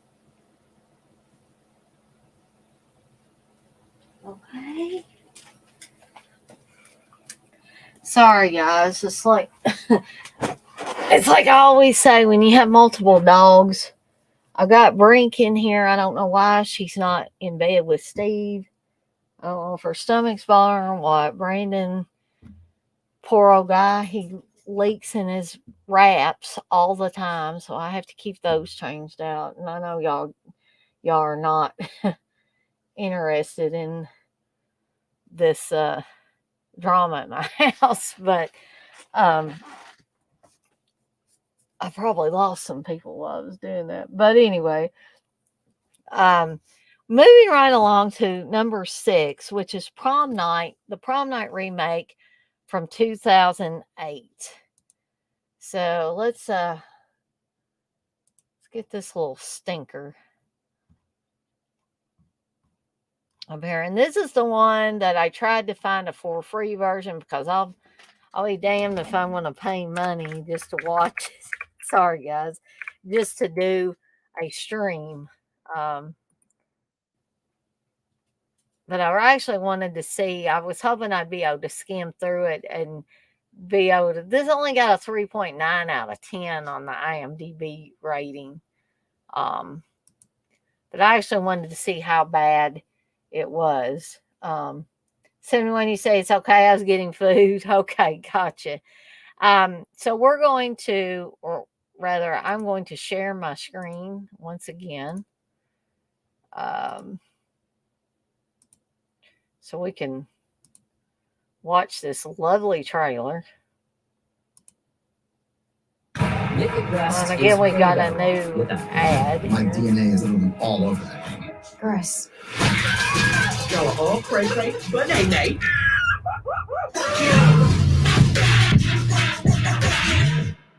Okay.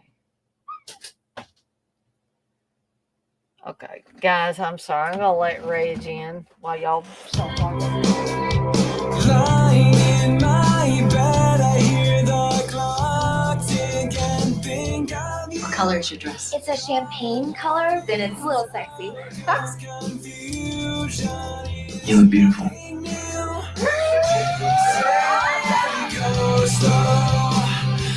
Oh, we're turning in.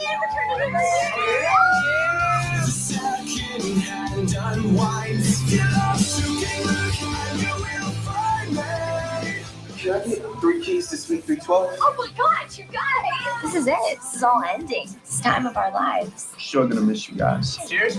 Cheers. Okay, everyone. Bridgeport High's prom king and prom queen are.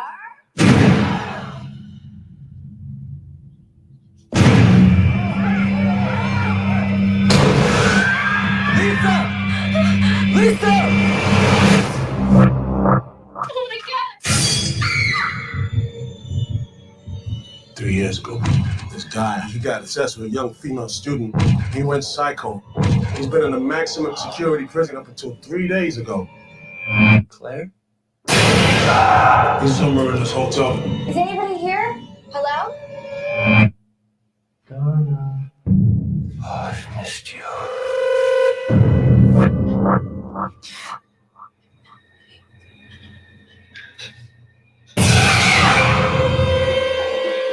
What's going on? He's locked all the exits. I can't find Lisa. Please don't do this. Please. I got officers down. I need backup now. Where is she? Oh.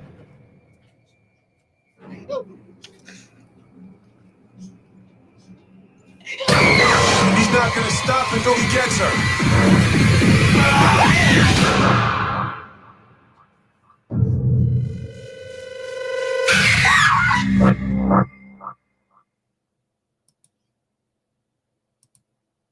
Okay. So,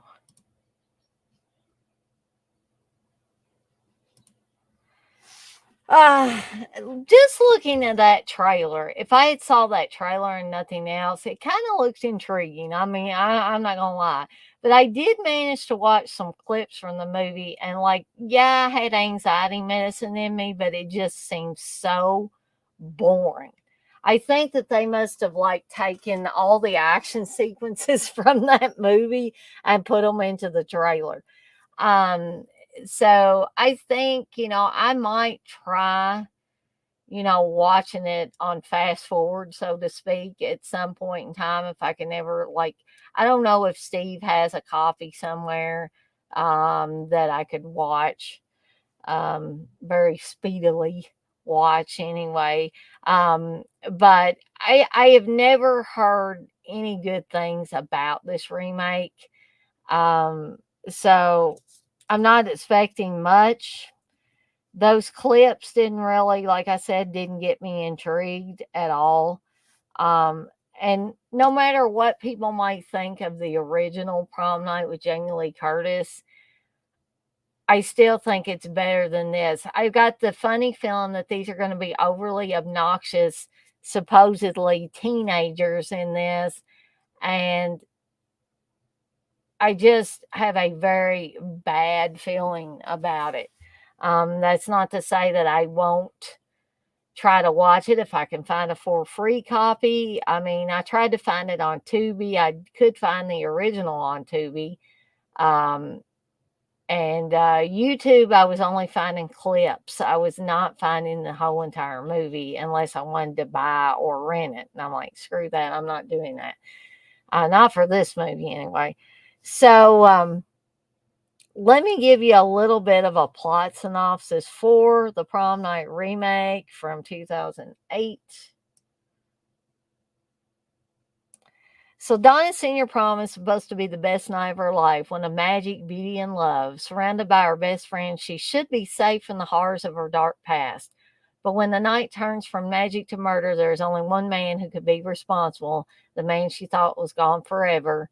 Now Donna and her friends must find a way to escape the sadistic rampage and obsessed killer and survive their prom night. So basically, this is a movie that is a remake in name only, in my opinion. That it doesn't have anything to do with the subject matter of the original prom night. It's only PG-13, whereas the original prom night was rated R. Um, and here's some trivia. And one of the first trivia things it says, aside from the title and the concept of teenagers being stopped by a killer at a prom, this film shares no connection with the original Prom Night from 1980. During a scene at the hair salon, the original Myers house from the original Halloween can be seen outside the window. Now, this might be worth seeing. Jamie Lee Curtis, who starred in Halloween, also starred in the original Prom Night. Jessica Stroup and Brittany Snow became close friends on the set of the film. Scott Porter is 7 years older than Brittany Snow while playing high school seniors who are the same age. And Dana Davis, Lisa, who plays the on-screen best friend of Brittany Snow, is actually 8 years older than her. Now, here's a twist, guys. Scout Taylor Compton was considered for the role of Donna before Brittany Snow was cast. So probably old Curly Jaws would love that if Scout Taylor Compton had played her. So Jonathan Shake, Richard Fenton, and Jana Kramer April met on the set of this movie and were married for a year. The movie Donna and Bobby are watching in her bedroom is Can't Hardly Wait, 1998, which is about a guy who is obsessed with a girl.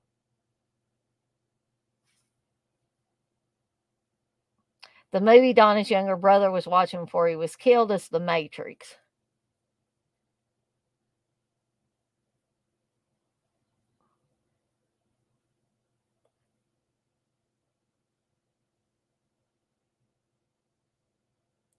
The actress, Lori Hearing, who played Brittany Snow's mother in the film, is only 13 years older than Snow in real life.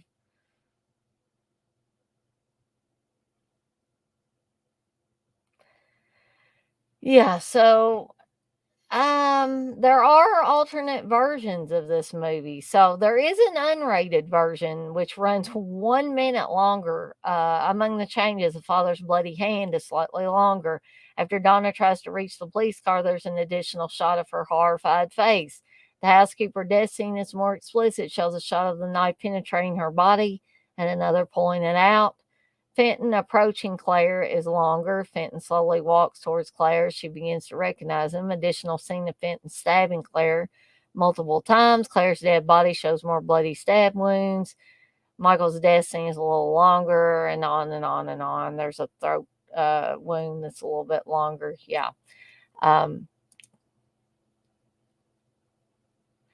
The antagonist was portrayed with several nods to some of history's more notorious killers. In flashback scenes, Fenton bears a striking similarity to Charles Manson. He also escapes twice through roof vents, similar to Ted Bundy's notorious prison escape. So, anyway, there's a little bit about the Prom Night remake. Again, I'm not going to go on and on about it because it really, to get the full effect, I'm going to have to watch it at some point in time. So the next one, and there's probably going to be a little bit of controversy here, guys, with me bringing this one up. And that is Book of Shadows, Blair Witch 2. Because, guys, I was a big fan of Blair Witch Project. I enjoyed it, and there may be some of you that didn't care for Blair Witch Project at all and maybe loved what they did with Book of Shadows.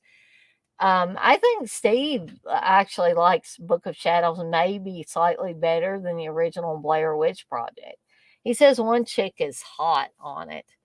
I can't even remember really which one that is. But we can watch a trailer for this. So I'm going to share my screen again.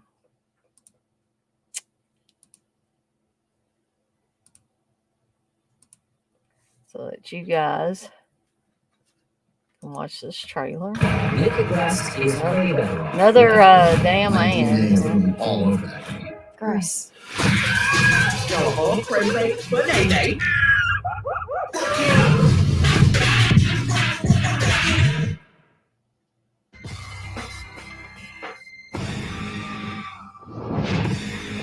Oh, Book of Shadows, Blair Witch 2. See if I can get that image back. The first ever DVD plus CD. Own this exclusive milestone in home entertainment. The first DVD that's a complete DVD playable feature film on one side, and the CD playable compilation soundtrack on the other.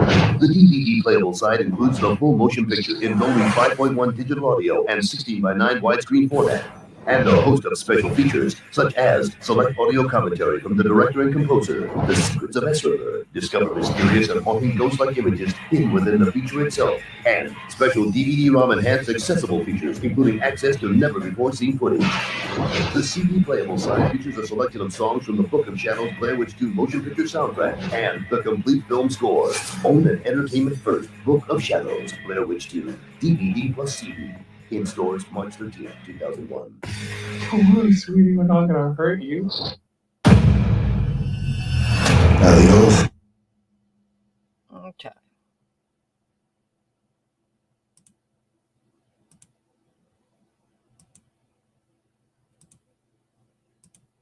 Yeah. Okay.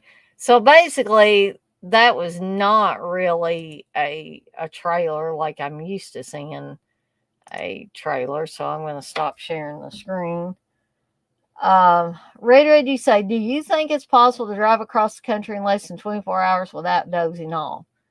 I would not like to try that theory out, Red, actually. So I want to hear what you guys think about Book of Shadows Blair Witch 2. It's been a while since I've seen it, and I think either the goth girl or the redhead was the one that Steve said was hot. I'm not interested in either one of them, but I'm not interested in chicks in that way. So Um, maybe some of you guys that are in here could enlighten me a little bit on that. I mean, that to me, even if there's hot looking guys, that is not what makes a movie for me. It has to have more than just that for me to like it. I think that's where sometimes Steve has it wrong because he'll go by how hot some chick looks, and the movie could be dog shit. And he likes it because just like with Exorcist 2, Pazuzu's Reagan and stuff like that. To me, that's not a reason to be enamored of a movie, is because somebody is hot in it. A movie could be terrible and still have somebody that was hot in it. Like, I love Matthew McConaughey, but that Dark Tower movie that was made based on the Stephen King book, supposedly, was horrible. It was absolutely horrible. Um, and The Cell, based on a Stephen King story, wasn't that good, and it has John Cusack in, and I love John Cusack. So it doesn't really matter to me who's in it. If the movie's not good, it's not good. You know what I mean? Okay. So I thought, in my opinion, what Book of Shadows Blair Witch 2 did is it nixed everything that I thought was interesting about the Blair Witch Project and just put a bunch of like groupies of, fans of the film supposedly in this just to, to go out and try to figure out if they could, figure out what happened in that original story. Um, but So I'm just not interested in Book of Shadows of Blair Witch 2. I mean, while several of these movies, I said they were pretty much awful movies. I don't think it's an awful movie. I'm just not a fan of it and would much rather enjoy what I think of as the uniqueness of the original film. Durkee said, I liked Book of Shadows, but hate the original. I really think it gets too much praise and considered the first found footage, but other films did it first. And you're right, Dirk. I mean, Cannibal Holocaust had come out way, way before this, which is one that I can think of specifically that was, a found footage type of film. Um, and I get that you say that the original gets too much praise, because I don't think it needs to be overly praised. If I had to compare the two films, I enjoy the first one better. But I'm glad that you like the second one better. And I like I said, that's really well thought out, Dirk, was your reasoning behind why you like the second one better. Well, she said there were some hot women in Blair Witch 2, darn gall. Um, well, okay, but to me that doesn't make a great movie. Having hot guys in it doesn't even guarantee it's going to be a great movie, though. You say Erica Learson could turn any woman lesbian. What? Which one was Erica Learson, Wes? Was she? Hold on, let me look at this. Was she the goth chick or was she the other one?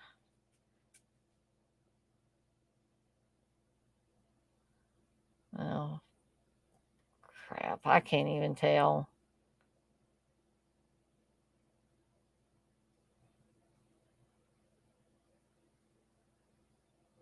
No, the goth chick, maybe that was. So was this the redhead? Was Erica Learson the redhead? She's the same age as I am.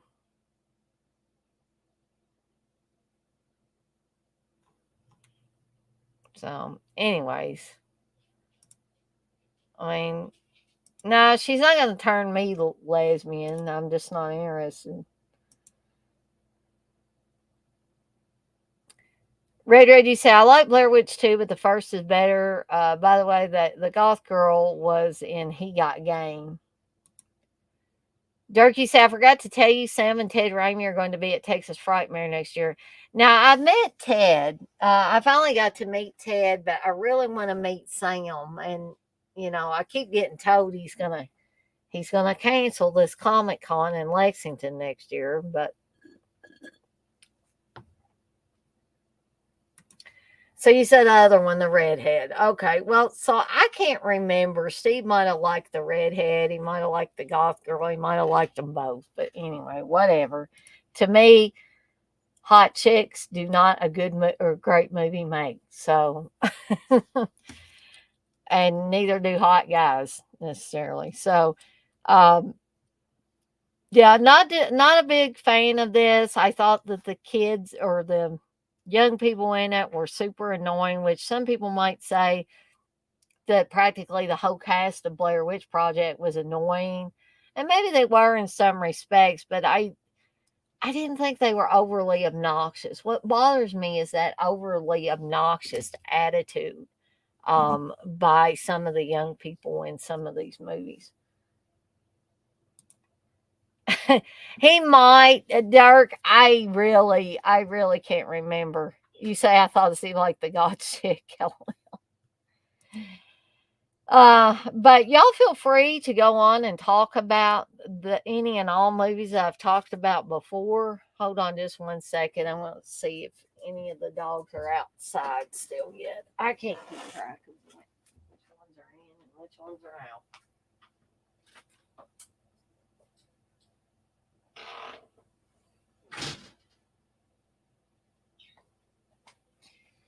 Okay. So moving right along to the next one is Birdemic from 2010. Let's see if we can find a trailer for Birdemic, shall we?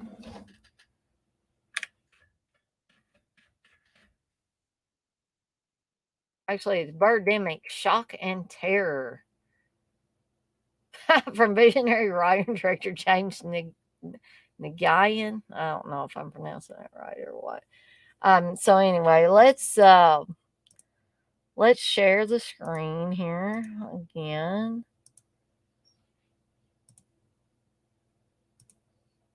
So you guys can enjoy. Well, once this ad's over. My DNA is literally all over that thing. Gross.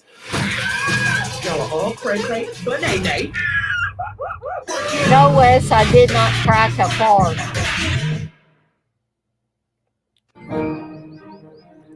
So now you got a big payday with a big stock option, huh? Yeah, I earned it. All those big deals I did with NCT. And millions of dollars of revenues and sales. Well, you've done a great job, Rod. Meet Rod. Hi. A young software salesman on his way to achieving his Silicon Valley dream. Thinking about opening up a green tech company. Really? Meet Natalie, a beautiful young fashion model, driven by passion. I remember you now. You were in my English class. I was. Yeah. So how come you never made it past me in school? Throw true love into the equation, and anything is possible. I was wondering if we can keep in contact. Sure. Wes, that's as big as I can make it, buddy. $1 million. In other news today, the population of polar bears is declining rapidly. Hi, my name is Jerry Owens. I'm from Solar Power Accessories. This morning, flocks of seagulls and crows were found dead in If you can figure out a different way, tell me how to do it. But I'm hey, I thought I told you to stand back. These birds are contaminated. The crows and seagulls also caused an accident on Highway 101. Authorities are investigating the cause of their death. Come on, let's get out of here.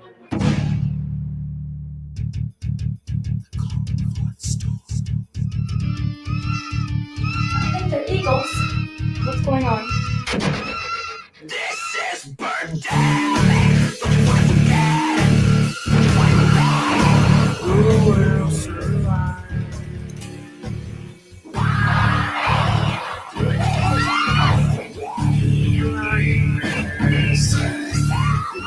I'm not worried about the blackbird. They're not the dangerous animal. The human species is a dangerous, menacing, terrifying animal.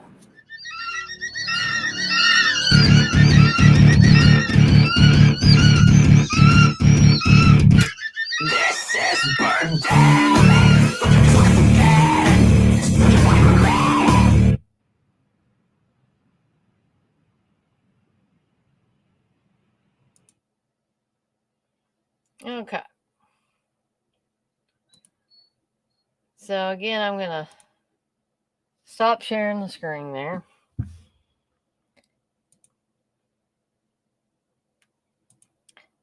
Birdemic is great with a room full of people, Dirk. I will agree. That's probably the best way to watch that movie if you're not, watching it with riff tracks or something like that. 71 it is. It is a bad movie. Um, Not a good movie by any stretch of the imagination, but like Dirk says, it's great to watch with a room full of people and make fun of it. Perhaps I need to do a watch along for it at some point. Um, but yeah, you have like these. Um, I don't really know how to describe it, but when the fake birds are really shown, like flying in the air in front of people, you can tell it's just like they stuck a digital bird and it's just it's like just right in front of them. It's just so crazy. I'm not saying this movie's not fun with a bunch of people, but it is not a good movie by any stretch of the imagination. I cannot make this movie sound any better than it is. So I will give you a little bit of a plot synopsis for this movie, if you can call it that. So, in the town of Half Moon Bay, California, an epidemic is on the horizon, a birdemic. All the birds are attacking humanity for the devastating damage that they are inflicting on the earth. They're going after gas stations and people's cars, and the birds have something the humans will never see coming: bird acid. So, let's go over just a little bit of trivia here. So, due to the film's limited budget, the director was unable to hire a full-time film crew. As such, cast members performed the tasks that a crew typically would. In an effort to make the film appear more professional, I didn't see that they did that. The director made up names for crew members that appear in the credits. After the Sundance Film Festival rejected the film, the director put banners, fake blood, and fake birds all over his van. And then he drove around to advertise the film. Eventually, it caught the attention of Severin Films, which distributed the film.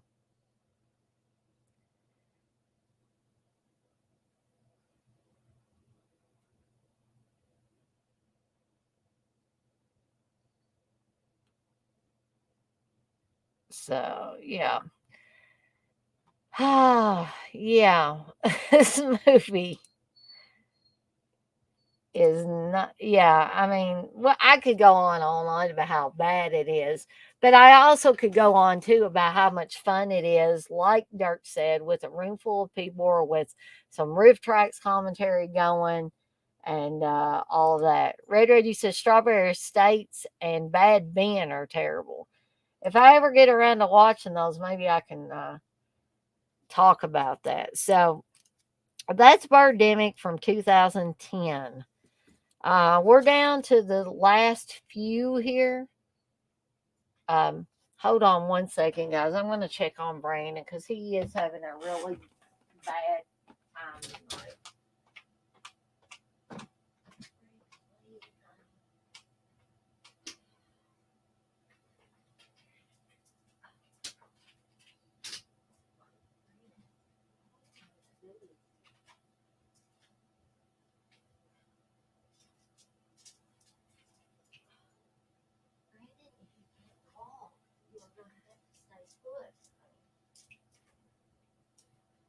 Every time you knock against something, you fall down. And you're in the water now.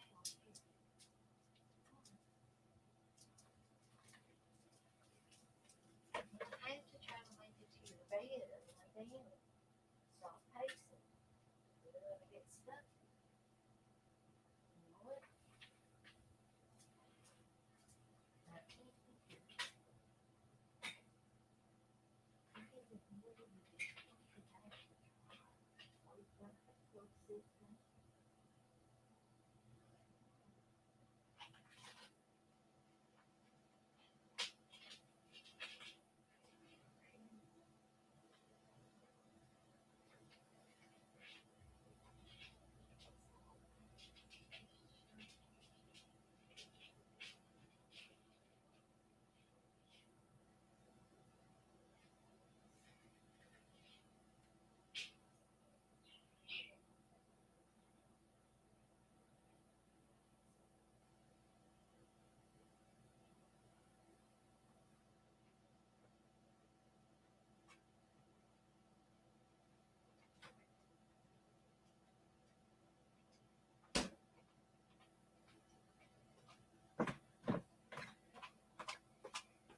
Okay,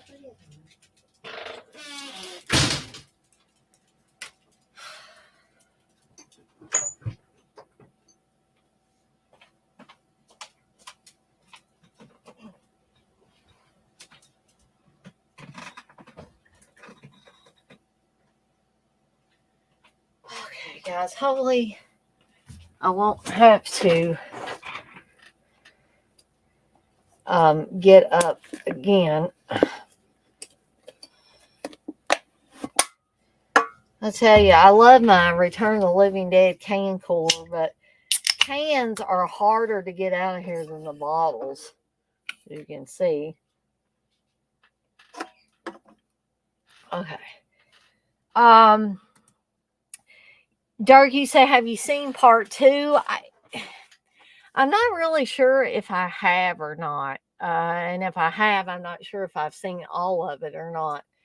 Have you seen it, Dirk?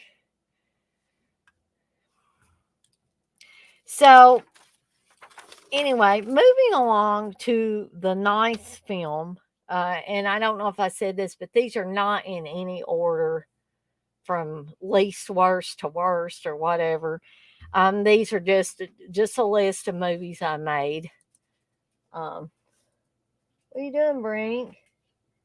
What are you doing, little girl? Okay. Okay, so anyway, moving on to Jason X, which is one of my least favorite Friday the 13th films. This came out way back in 2001. Again, I'm going to share my screen so that you guys can see this lovely trailer.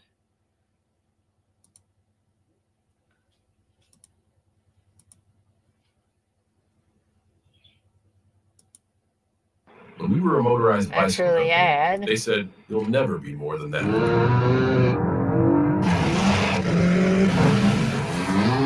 What will they say next? Honda, the power of dreams.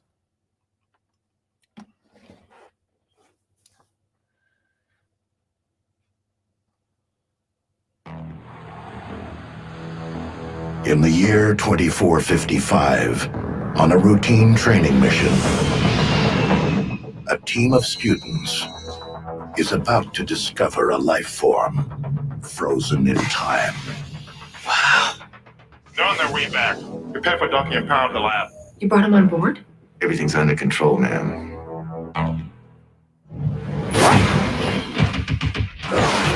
What the hell is going on? Jason Voorhees, that's what's going on. He's an unstoppable killing machine. Guys, it's okay. He just wanted his machete back. How do we get off the ship? I don't know. Look, we're gonna be all right. What? Are you high? Uh-oh. there we go. I think I made it better. He's here. You have got to get them out of there. Hey, Slappy. I think we're finally okay. What the hell is that? You've got to be kidding me. Oh, wow. It's been modified. Oh, you think? You guys might want to run.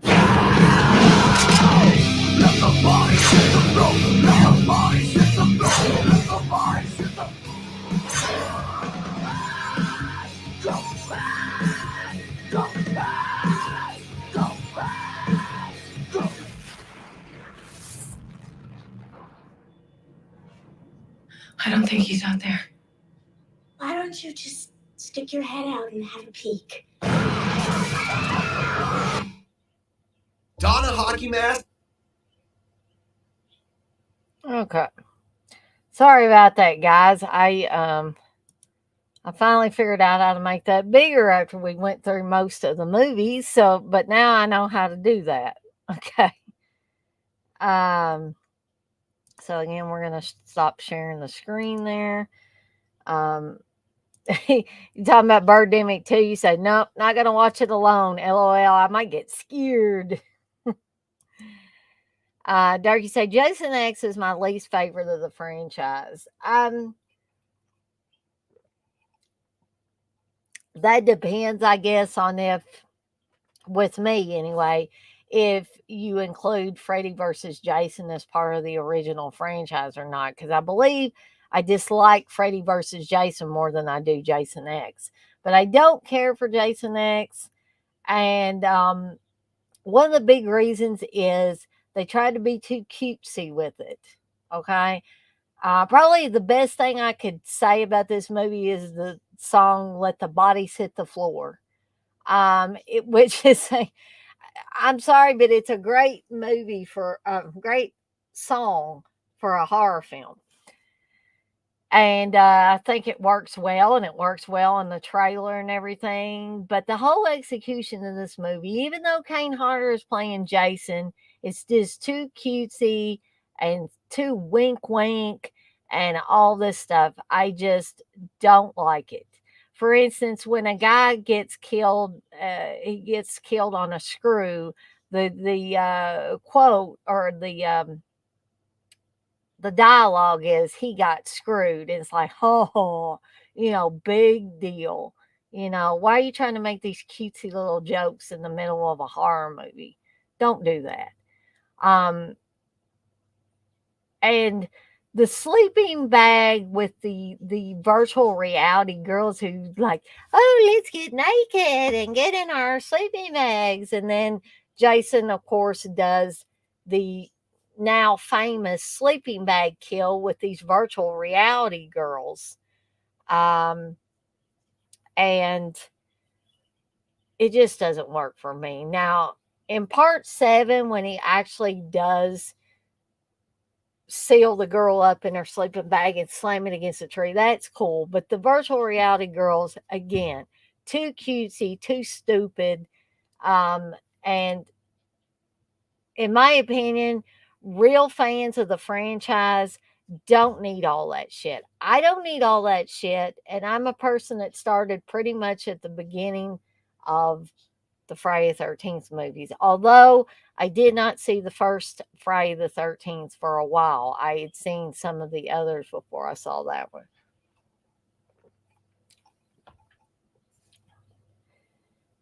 Dirk, you say it does have Cronenberg getting killed. That's about it. Yeah, you are right about that.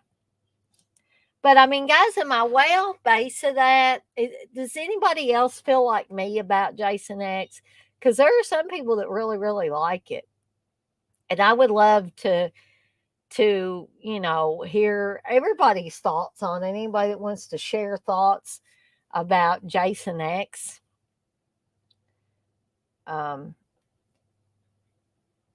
While you're doing that, I'm going to go back and give you a little bit of a plot synopsis and maybe some trivia.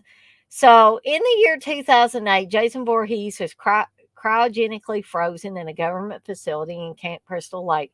Why they would do that, I don't know. Along with scientist Rowan.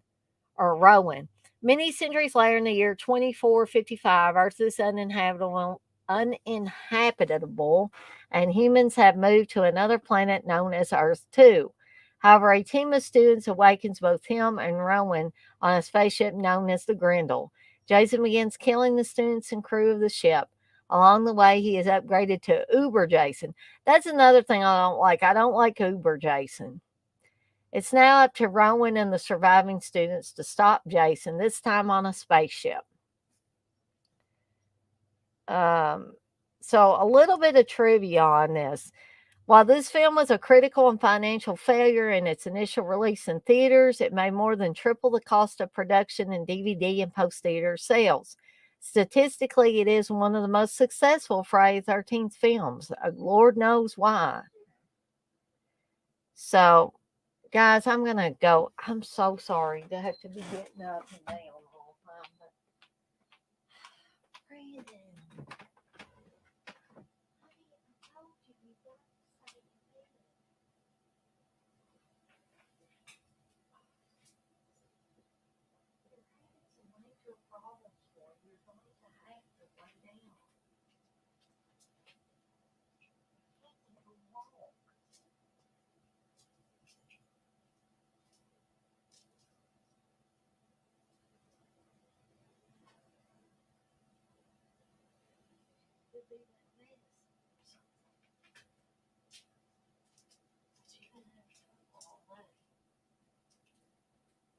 No.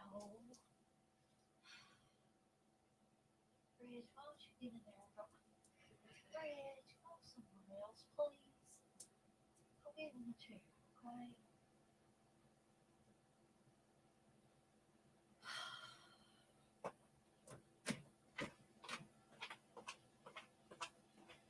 Frank, honey, you need to go to bed. What's wrong, hon? I think the dogs want me to be in there or something, and they can't rest. But I do apologize, guys. Yeah, I don't agree with it. I mean, I guess you gotta agree with statistics, but whatever. The film only suffered a couple of seconds of cuts and alterations to earn an R rating. Sorry, guys, these damn flies too are almost impossible to kill unless you hit them just right, and there's still one flying around me. But anyway, let's see. The film only suffered a couple of seconds of cuts and alterations to earn an R rating, making it the least censored entry in the entire Friday the 13th series. So, New Line Cinema was unable to legally include Friday the 13th in the film's title, as Paramount Pictures still owned the trademark title. Jason Voorhees' eyes never blink when they are shown. I didn't pay enough attention to his eyes to know that. Why would you be looking at that? The first film in the Friday the 13th series to rely on digital effects for death and gore shots. That's probably one of the big problems with this movie for me.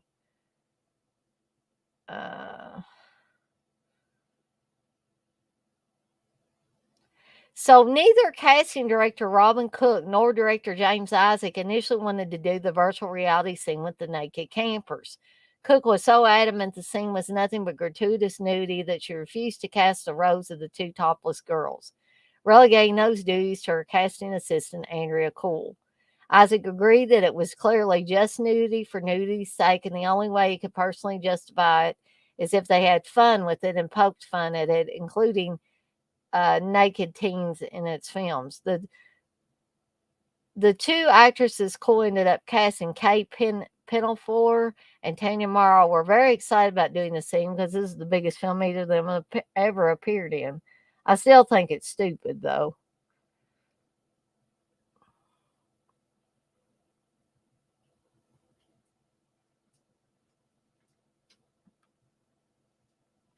But, so anyway, there's a little trivia about Jason X as well as a little bit of a plot synopsis. Dirk, you say, I saw people getting photo ops with Kane dressed up like Uber Jason for $300 a pop. Insanity. Yeah, that is insane. It is.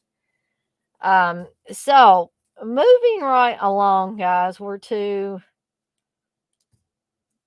I'm sorry, my ink pen is not wanting to write. So moving right along to number 10 is the Black Christmas remake from 2006. So let's see if we can get a little bit of a trailer here for this lovely movie. And you can tell, once again, I am being extremely sarcastic about that.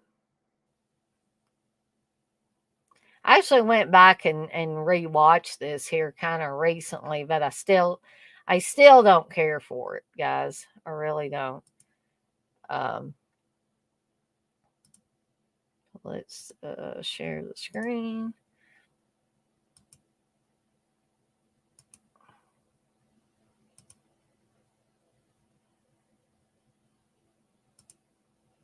When we were a motorized bicycle company, they said, you'll never be more than that.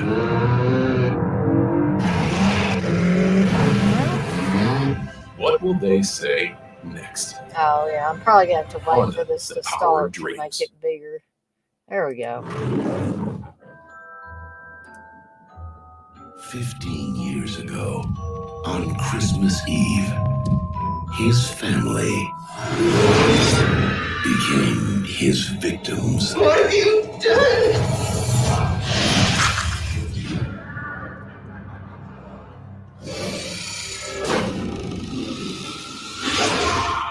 Now, All roads and airports are officially closed. This one is not gonna let up. a group of college friends That sucks. Everyone should be home for Christmas. are about to discover Lauren, we're opening up presents. Why don't you open the present we got you?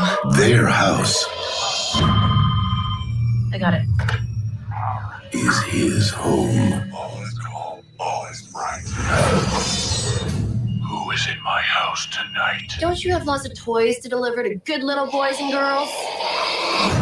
You really shouldn't provoke somebody like that. And on December 25th, You're definitely getting punted.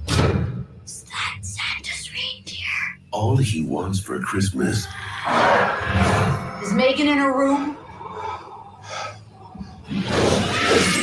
is a new family he can treat like his very own.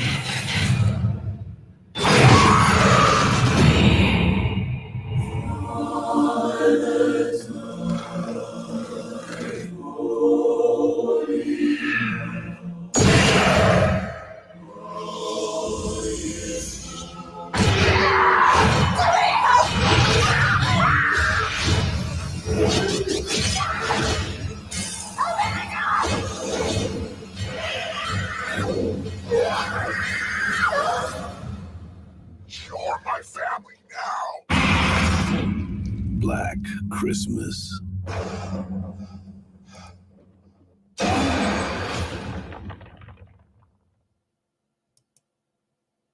Okay.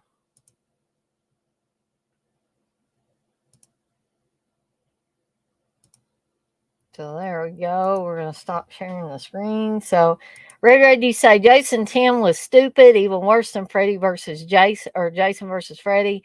I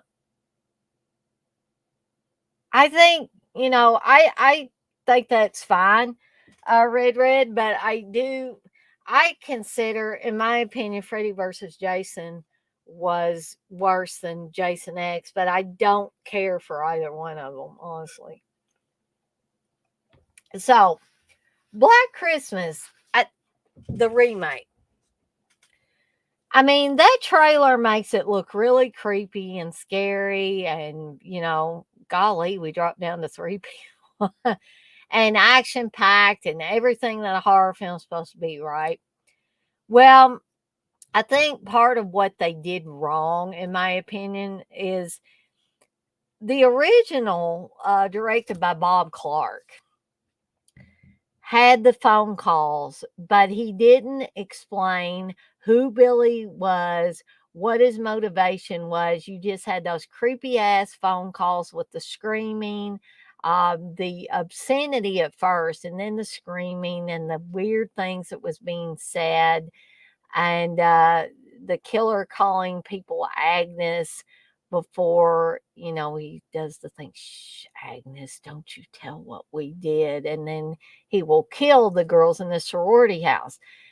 I think what the remake did was they took everything that really made the original scary, and they tried to explain everything, and when they did that, they took away, in my opinion, a lot of the fear factor in that movie.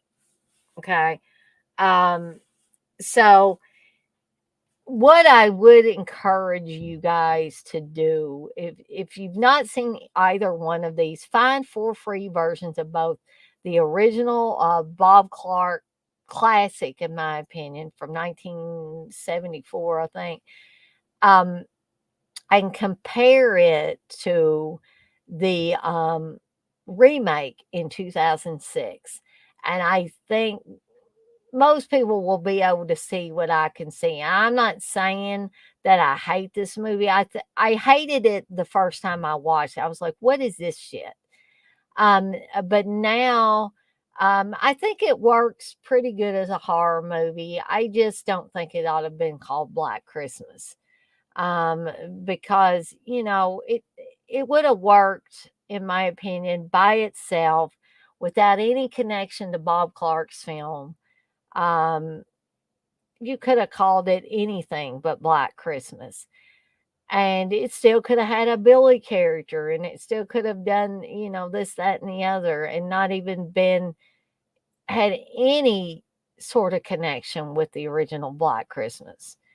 I just think in the Black Christmas tradition, it revealed too much about Billy, therefore taking away some of that creep factor, some of the scare factor, and all that. That is the big problem I have with Black Christmas from 2006.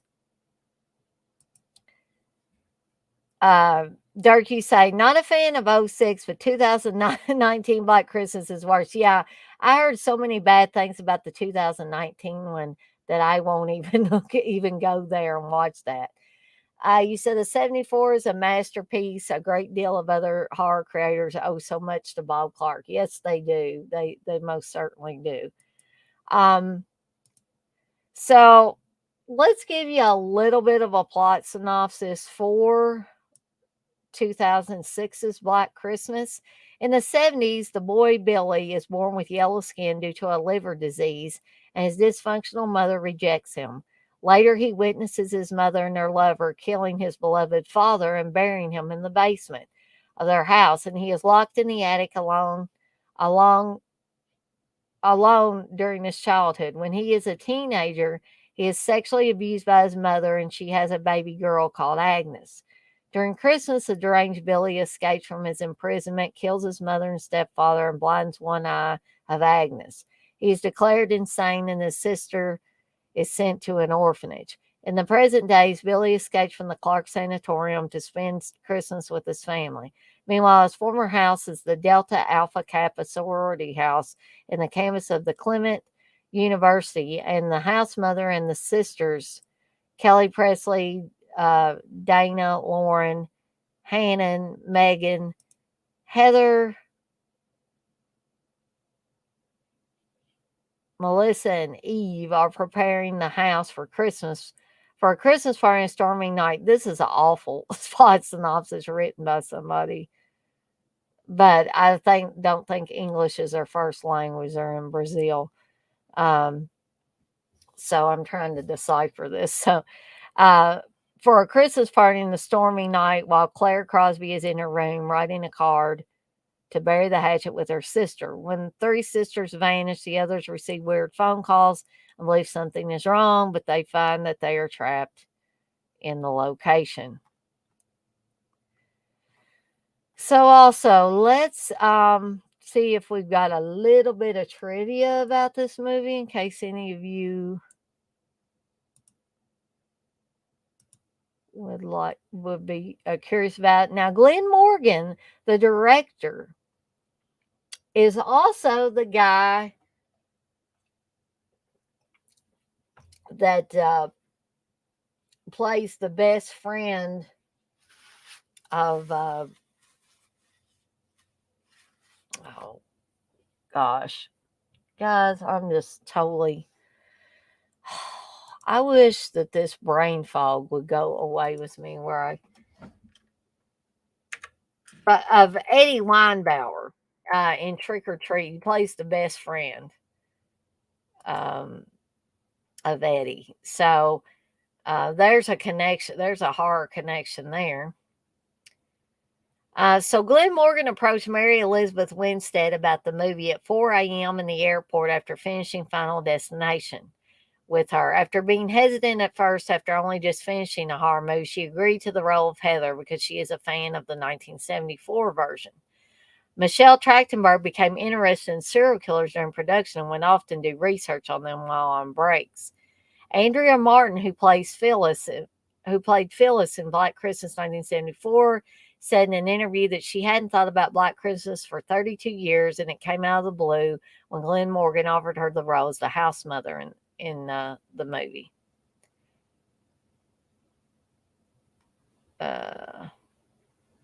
After this film's critical and financial failure, Bob Clark began work on a straight-up sequel to the original film, with Clark as director and Olivia Hussey and John Saxon reprising the roles of Jess Bradford and Lieutenant Ken Fuller, respectively, with Jess being the new house mother of the sorority house. His untimely passing, however, prevented the idea from ever coming to fruition. Now, I would have loved to have seen what Bob Clark did with that. Glenn Morgan wanted either Margot Kidder or Andrea Martin, who were both in the Black Christmas original, play the house mother in this movie to pay respect to the 1974 version. During one scene, the famous leg lamp from A Christmas Story can be seen in the background. This may be a reference to Bob Clark, the director of the original Black Christmas. He also directed A Christmas Story in 1983. So, there's a little bit of information on Black Christmas 2006. Darky said, yeah, the 2006 version reveals too much.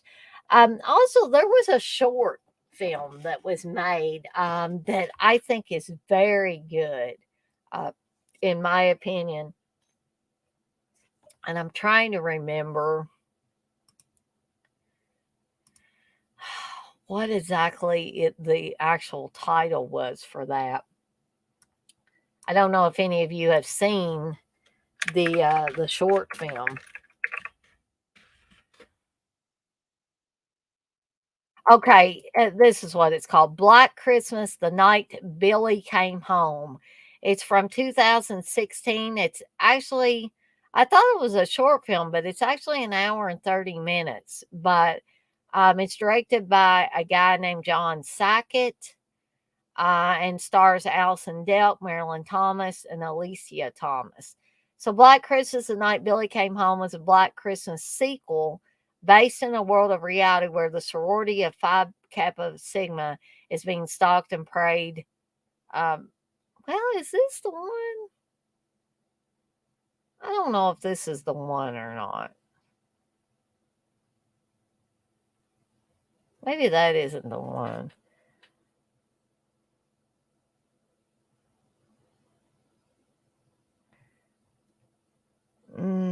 Gosh. I wish I knew what that. Maybe that one's not the one.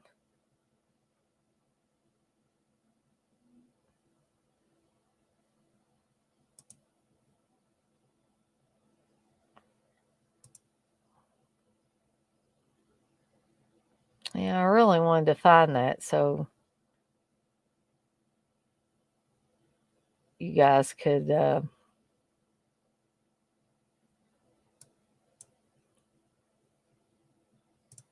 see that.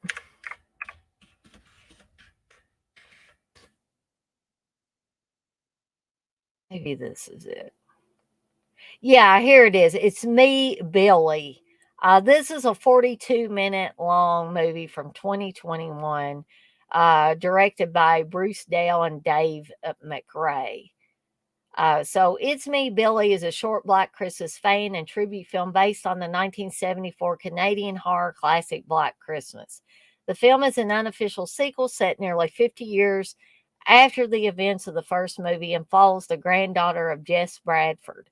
The film acts as two things in one: a concept for a feature length film, and the first half of a two-part story, which the directors hope to finish. So if you want to see a really good short film that's only 42 minutes, then check out It's Me, Billy, from 2021. This actually got a 7.4 on IMDb out of 10. So I don't see a trailer for it. So I think though it was on YouTube, so you might want to check out It's Me, Billy on YouTube. Yeah, Porkies. So moving right along to number 11 is Halloween Resurrection. Oh boy, oh boy, oh boy. You knew I was going to have a Halloween one in here, didn't you? This is so bad that I don't even want to consider buying the movie. I just want to pretend that this movie doesn't exist in the Halloween universe. And damn if this movie ain't directed by Rick Rosenthal, who did part 2, which I love part 2, Halloween part 2. But anyway, this only got a 3.9 out of 10. So let me go ahead and share my screen again so we can watch this lovely trailer.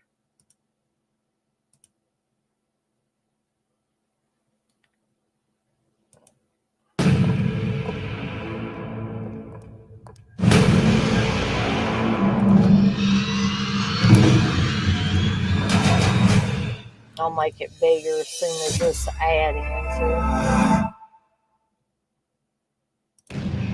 Tomorrow night, you will enter the childhood home of our most brutal mass murderer. The home has been rigged up with several cameras, but for the most part, the audience will see only what you see. Are you sure they're not just putting us in some house with hidden cameras in the shower? It's gonna be fun. Sorry, guys. I'm trying to make that And all the doors go will be away locked on shut there. behind them. No one will be allowed to leave until the show is over. Let the dangertainment begin. You think this is the one that he used to, do this thing? One flash and you can light up 1,000 computer screens. You are like this close to getting voted off the island. Wait, what just happened? We just lost Bill's camera. There's somebody in the hall.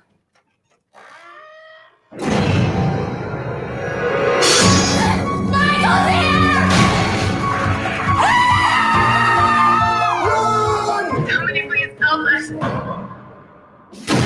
Hello, Michael. I knew you'd come sooner or later. What took you so long? Trick or treat, mother.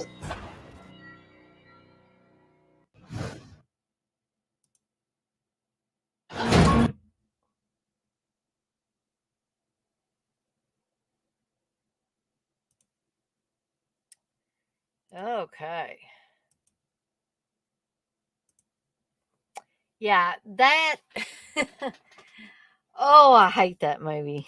Yeah, and you can see, just by my reaction that is that movie is so awful to me and such a I can't even hardly believe Rick Rosenthal directed the damn thing. I mean, what in the hell were people thinking when they made that? And that mask, people want to talk about some of the masks in the other movies. This mask looks horrible. Hold on, guys. I think Brandon's having a problem.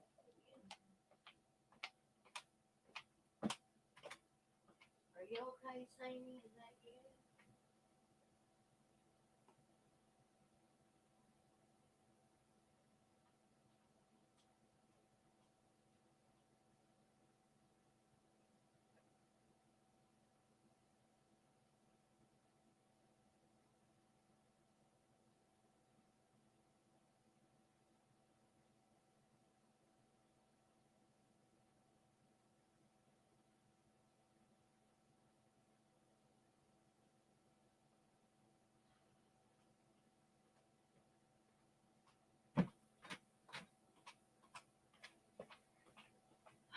I'm worried about 2 different dogs here. Brink is laying at the back door and won't go back and sleep with Steve. And Brandon's having trouble walking and he won't settle down for the night. So I don't know what's going on with these dogs. But I've only got a couple more to cover. But let's give a plot synopsis about this horrible Halloween resurrection, shall we? So serial killer Michael Myers is not finished with Laurie Strode, and their rivalry finally comes to an end. But is this the last we see of Myers? Freddie Harris and Nora Winston are reality programmers at Dangertainment and are planning to send a group of 6 thrill-seeking teenagers into the childhood home of Myers. Cameras are placed all over the house, and no one can get out of the house, and then Michael arrives home. So, in my opinion, the whole plot to this movie is just stupid. And damn, Rick Rosenthal, what were you thinking? So, a little bit of trivia on this. Jamie Lee Curtis hated the idea of a sequel as she felt that Laurie had a satisfying ending in the previous film. She initially refused to be in this film until she ultimately agreed to do her part only under the condition that she is killed off in the opening of the film so as to make sure her character, Laurie Strode, or herself wouldn't appear in another sequel. But then, fast forward a few years, well, quite a few years, and she's in that stupid Blumhouse trilogy. Yeah. Make up your mind, Jamie Lee Curtis. At the time of this film's initial release, executive producers Malik Akkad and Mustafa Akkad tried to explain it by claiming Jamie Lee Curtis was so impressed with the screenplay that she wanted a large part in it. She has publicly stated that was not the case. She was under contract to do it.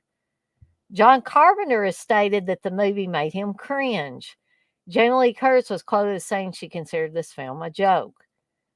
Was first named Halloween the Homecoming, but producers wanted a title that said Michael Myers is alive. So in February 2002, the film was officially named Halloween Resurrection. Originally, the executives of Miramax wanted to continue the series by creating a whole new story of which didn't have anything to do with Michael Myers after the last film, in a similar manner to Halloween 3 Season of the Witch. Our poll results conducted throughout fan websites proved to the producers that the fans wanted Michael Myers to return again.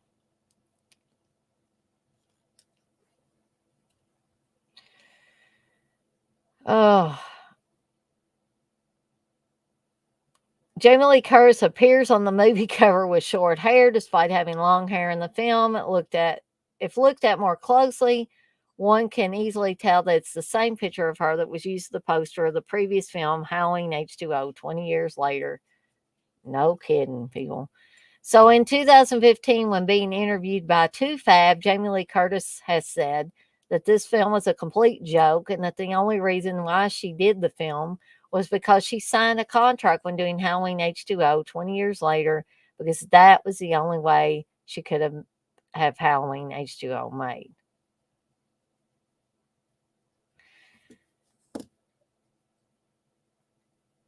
So here's a fun thing. At around 2 minutes, a picture of Josh Hartnett, who played Laurie Strode's son John in Halloween H2O, can be seen on the wall above Laurie's bed in the sanitarium.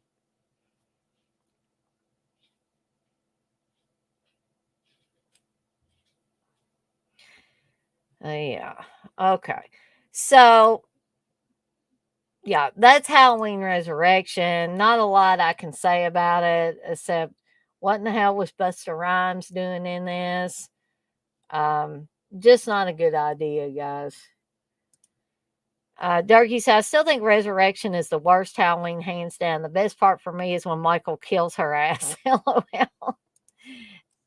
So, moving right along is the Human Centipede.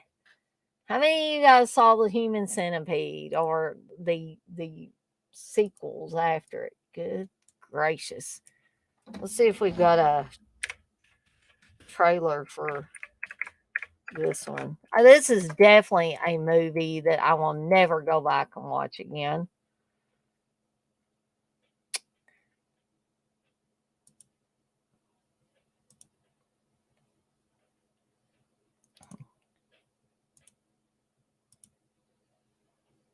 Yeah, I'm going to share the screen.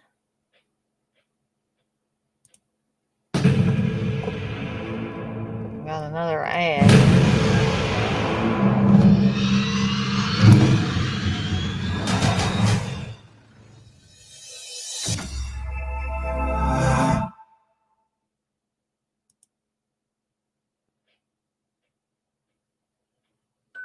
Yes, I was wondering if I could get driving directions to a nightclub called... Hello, sweetie. No, we're in Germany right now. Maybe we can talk to you later? All right, we miss you. Bye, Amy. Bye, sweetie. I think we're supposed to turn. I thought you knew exactly where we were going. What was that? We came from over here, I swear. We just got a little lost. A little lost? Yes, we're not a little lost. We're really lost. Oh, can anyone help? We got a flat tire. Can we come in? Something to drink? You're tourists. We are on a road trip through like Europe. Yeah. Can you call the emergency car service for us? You have a really lovely home.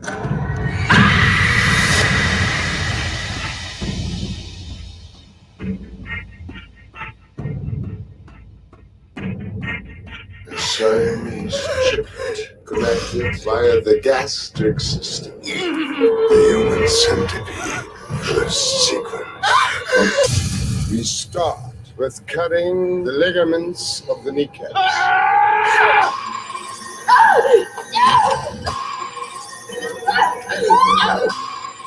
Still wahnsinnig. Wer kommst du her?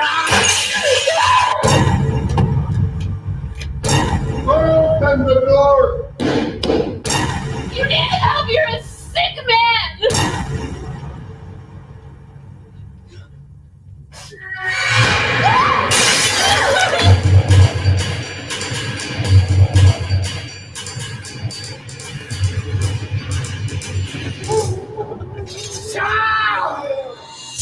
What is this? What are you doing to us?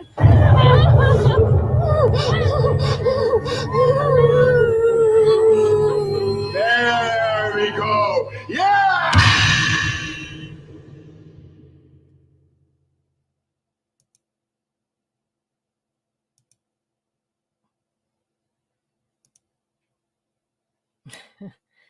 Okay. Yeah, you are right, Dirk. Human Centipede. Yeah, definitely a one-time watch. Yeah, I am never interested in watching that movie ever again. I think the concept is stupid. Um, Essentially, what is scary about a guy hooking people together? It's just gross. As you can see in those final sequences, the first person in this human centipede, his ass is hooked to the girl's mouth, then her ass is hooked to the other girl's mouth. So as they shit, it goes in the person's mouth. That is not a horror movie, guys. That is just gross. Okay. So, I mean, there might be some people that like it, that might be their cup of tea, but it sure ain't mine. And I had absolutely zero interest in watching any of the other sequels after I saw that piece of garbage. This is a film that I actively hate. If some of you out there like it, if that is your idea of a horror movie, then groovy. I say go with it. But I was beginning to think at that point in time, if this is the direction that horror films are going to go into, and this was 2009 when this one came out, and it is only rated R, an hour and 32 minutes. Thank God it's not any longer. But I was thinking at the time, if this is the direction that horror movies are going to go into, I just may have to stop watching horror movies altogether. Because we already at that point in time were being kind of inundated with the stuff that was classified as torture porn. I am not a big fan of that either. Um, and so then we moved into just, Stephen King used to say, you know, if I can't scare you and I can't terrify you or something like that, then I'll go for the gross out. But I think Stephen King's idea of a gross out and what this stuff is, like Human Centipede, is two totally different things. I don't think Stephen King, when he made that comment, that was way, way before things like the Human Centipede came out. And I don't think that that's what Stephen King had in mind. Okay. So watching another person be forced to swallow someone else's shit is not my idea of entertaining. It's not my idea of a horror movie. Like I just, said a little bit before, it's just gross.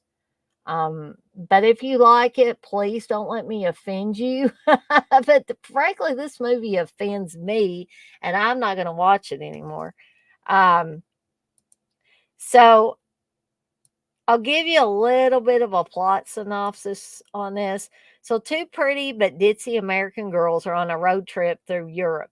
In Germany, they end up alone at night with a broken down car in the woods. They search for help and find an isolated villa. The next day, they awaken and find themselves trapped in a terrifying makeshift basement hospital along with a Japanese man. An older German man identifies himself as a retired surgeon specializing in separating Siamese twins. However, his three patients are not about to be separated, but joined together in a horrific operation. He plans to be the first person to connect people via their gastric systems. By doing so, he plans to bring to life his sick lifetime fantasy, the human centipede. So, a little bit of trivia in case you care about this movie. Director Tom Six showed a drawing of the human centipede to all the actresses who showed up to the casting sessions.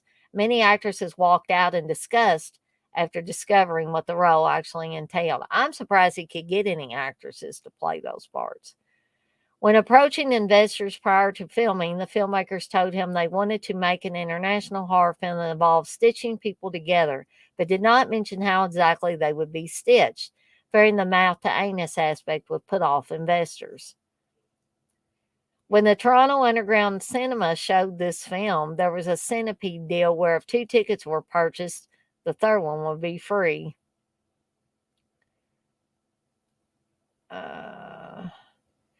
Director Tom Six contacted a real surgeon for the human centipede design. This is why the film has a tagline 100% medically accurate, which is not true.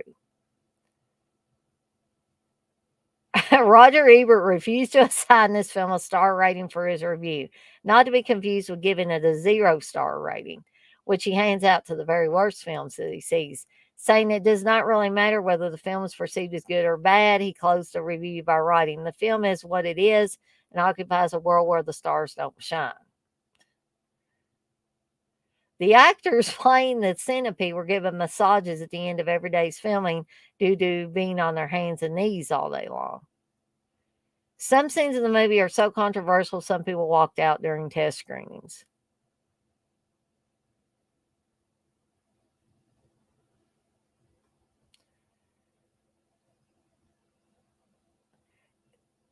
Dieter Laser came up with the ideas to both smell the pus and lick the blood on the stairs. Oh, that's gross too.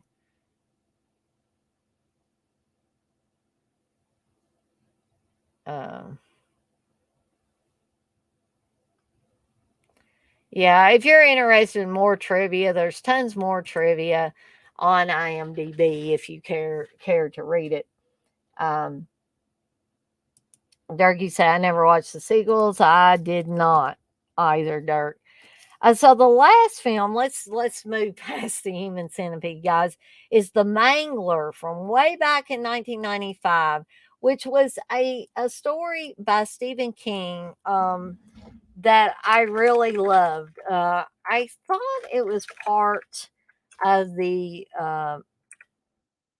Night Shift collection about a laundry ironer and folder that becomes possessed.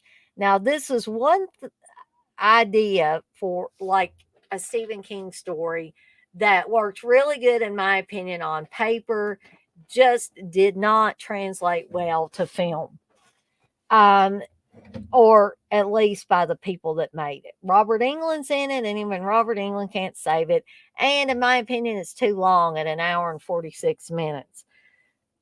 So let's just give this trailer a watch here. So let's share my screen one more time here.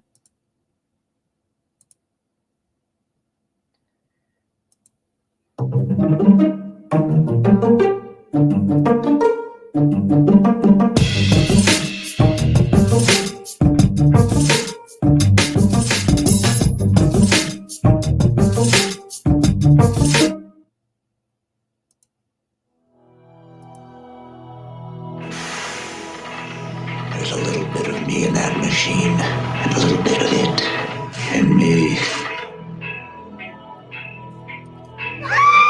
There's an accident today. The worst one I've ever seen. Have you considered the possibility that the machine might be haunted? That machine killed your daughter. We all have to make sacrifices. Human sacrifices. A demon is a kind of electricity. Sometimes it gets out of control. People get hurt. 3 modern masters of horror have just created the ultimate machine for terror.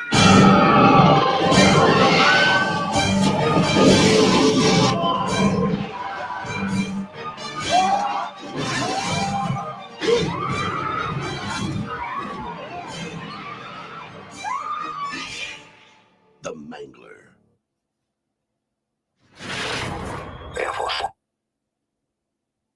Okay. So, Dirk, you say Robert Englund in The Mangler is similar to Lon Chaney character from The Penalty. I know it's not great, but I like certain things about The Mangler. Oh, and the very first time I watched The Mangler, there were things that I liked about it as well.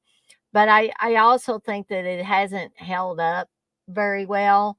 A lot of people complain about Children of the Corn and how Children of the Corn is not really good. But if I compare that, and keep in mind this is only my opinion, if I compare Children of the Corn with The Mangler, Children of the Corn is a much, much better adaptation of a Stephen King short story than I feel like The Mangler is. Um, and again, I think, when producers and stuff like that get a hold of these properties, so to speak, um, sometimes they take advantage of that and take some liberties with it and all of that. Um, and two, I just don't think this was a good story to try to bring to the screen. Um, I think it did well as just a short story, but Stephen King's not gonna and I don't think it's a money thing with Stephen King. I think, and I know how you feel about Stephen King, Dirk, but I think Stephen King likes to give people opportunities to bring his works to life. And a lot of times he will sell these short stories for $1. I know he has in the past, and will let student filmmakers make short films out of his work. That's been going on for years. So I totally get that. He wants to give people a chance. Um, but just some of these stories, they work really good on the page. We were talking about scripts earlier. Stuff sounds good on the paper, written down on the paper, but when you actually try to make it into a full length film, it kind of, in some cases, it will fall flat. And even though there are some things that I do like in The Mangler, and I do enjoy Robert Englund's performance in it, overall, I'm just not a big fan of the film. I'm a big fan of the story, the original story. I'm just not a huge fan of the film itself. And Toby Hooper directed it, but Toby Hooper also directed the Toolbox Murders, which I don't know. It To me that wasn't really a remake because it had the coffin baby and all that stuff. And I didn't care much for Toolbox Murders that Toby Hooper did either. Um, But overall, Toby Hooper did a great job with movies.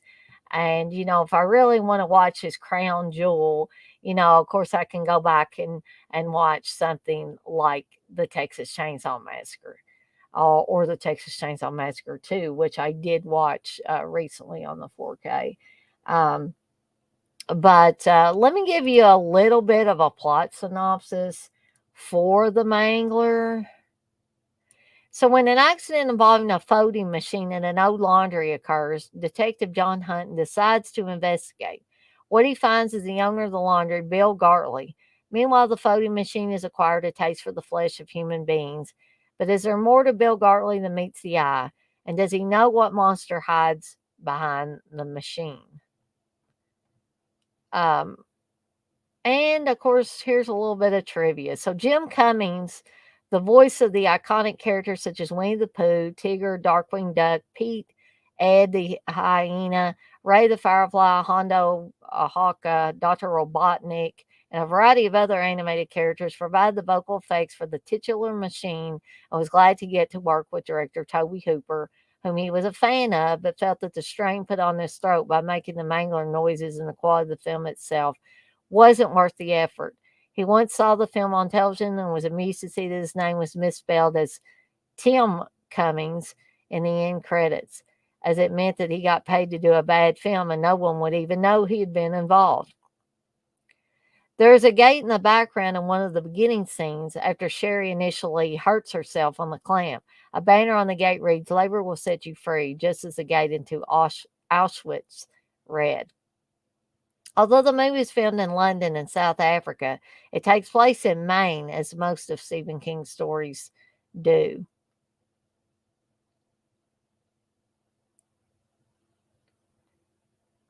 The only time Robert Englund was ever in a Stephen King movie, which is interesting. Just after Adele Frawley's accident, the crime scene photographer is seen wearing a similar hat and scarf with the same colors as Freddy Krueger. Robert Englund played Freddy Krueger in the Nightmare on Elm Street films.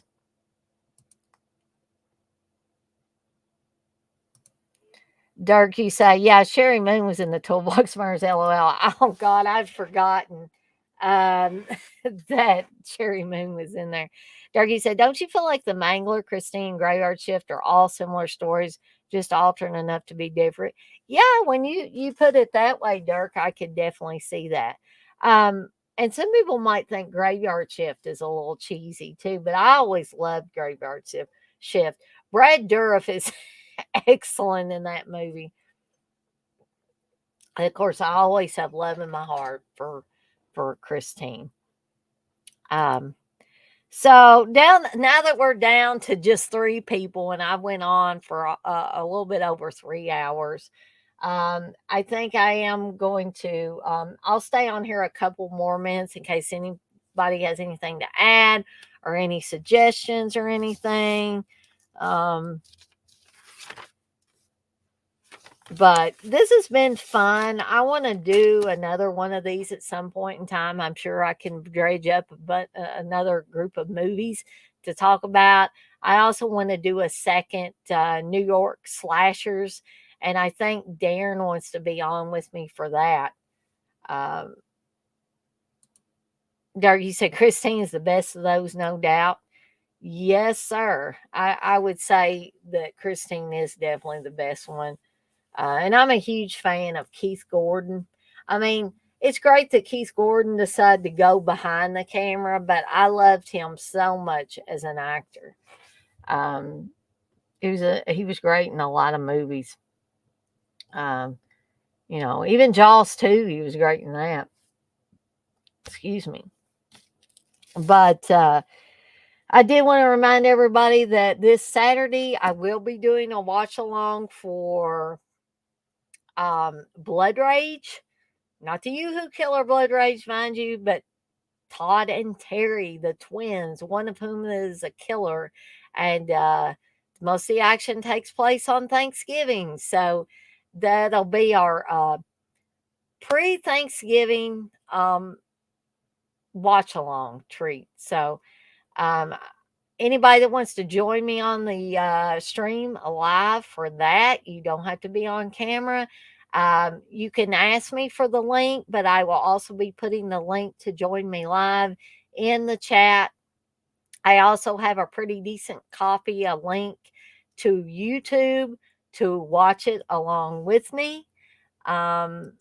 So you guys can look forward to all of that. Tomorrow I'm doing a Cheese Extreme Wednesday starting at 8 p.m. Eastern time. The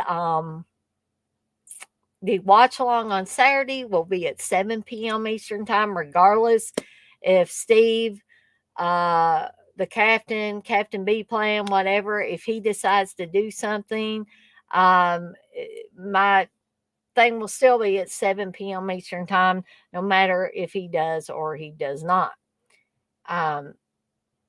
So, and I also, I don't know if Dirk has heard that I got a job working 100% remotely, but I wanted to share that with you, Dirk, plus anybody else that didn't hear me say that earlier or didn't hear me say it on my stream from last night.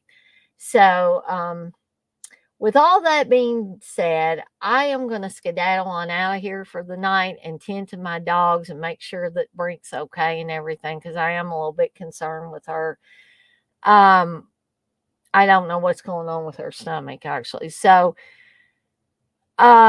anyway, I will see everyone on the flip side. Oh, Dirk, you say, are you doing anything Thursday? I don't know for sure, Dirk. I guess I haven't thought that far ahead. I may. Usually Fridays I've been taking off, but I may do something Thursday. Well, thank you, Dirk. You said good deal, Dana, on the job. So anyway, with all of that being said, I am going to skedaddle on out of here for the night, and I will see everyone on the flip side. Y'all have a good night now.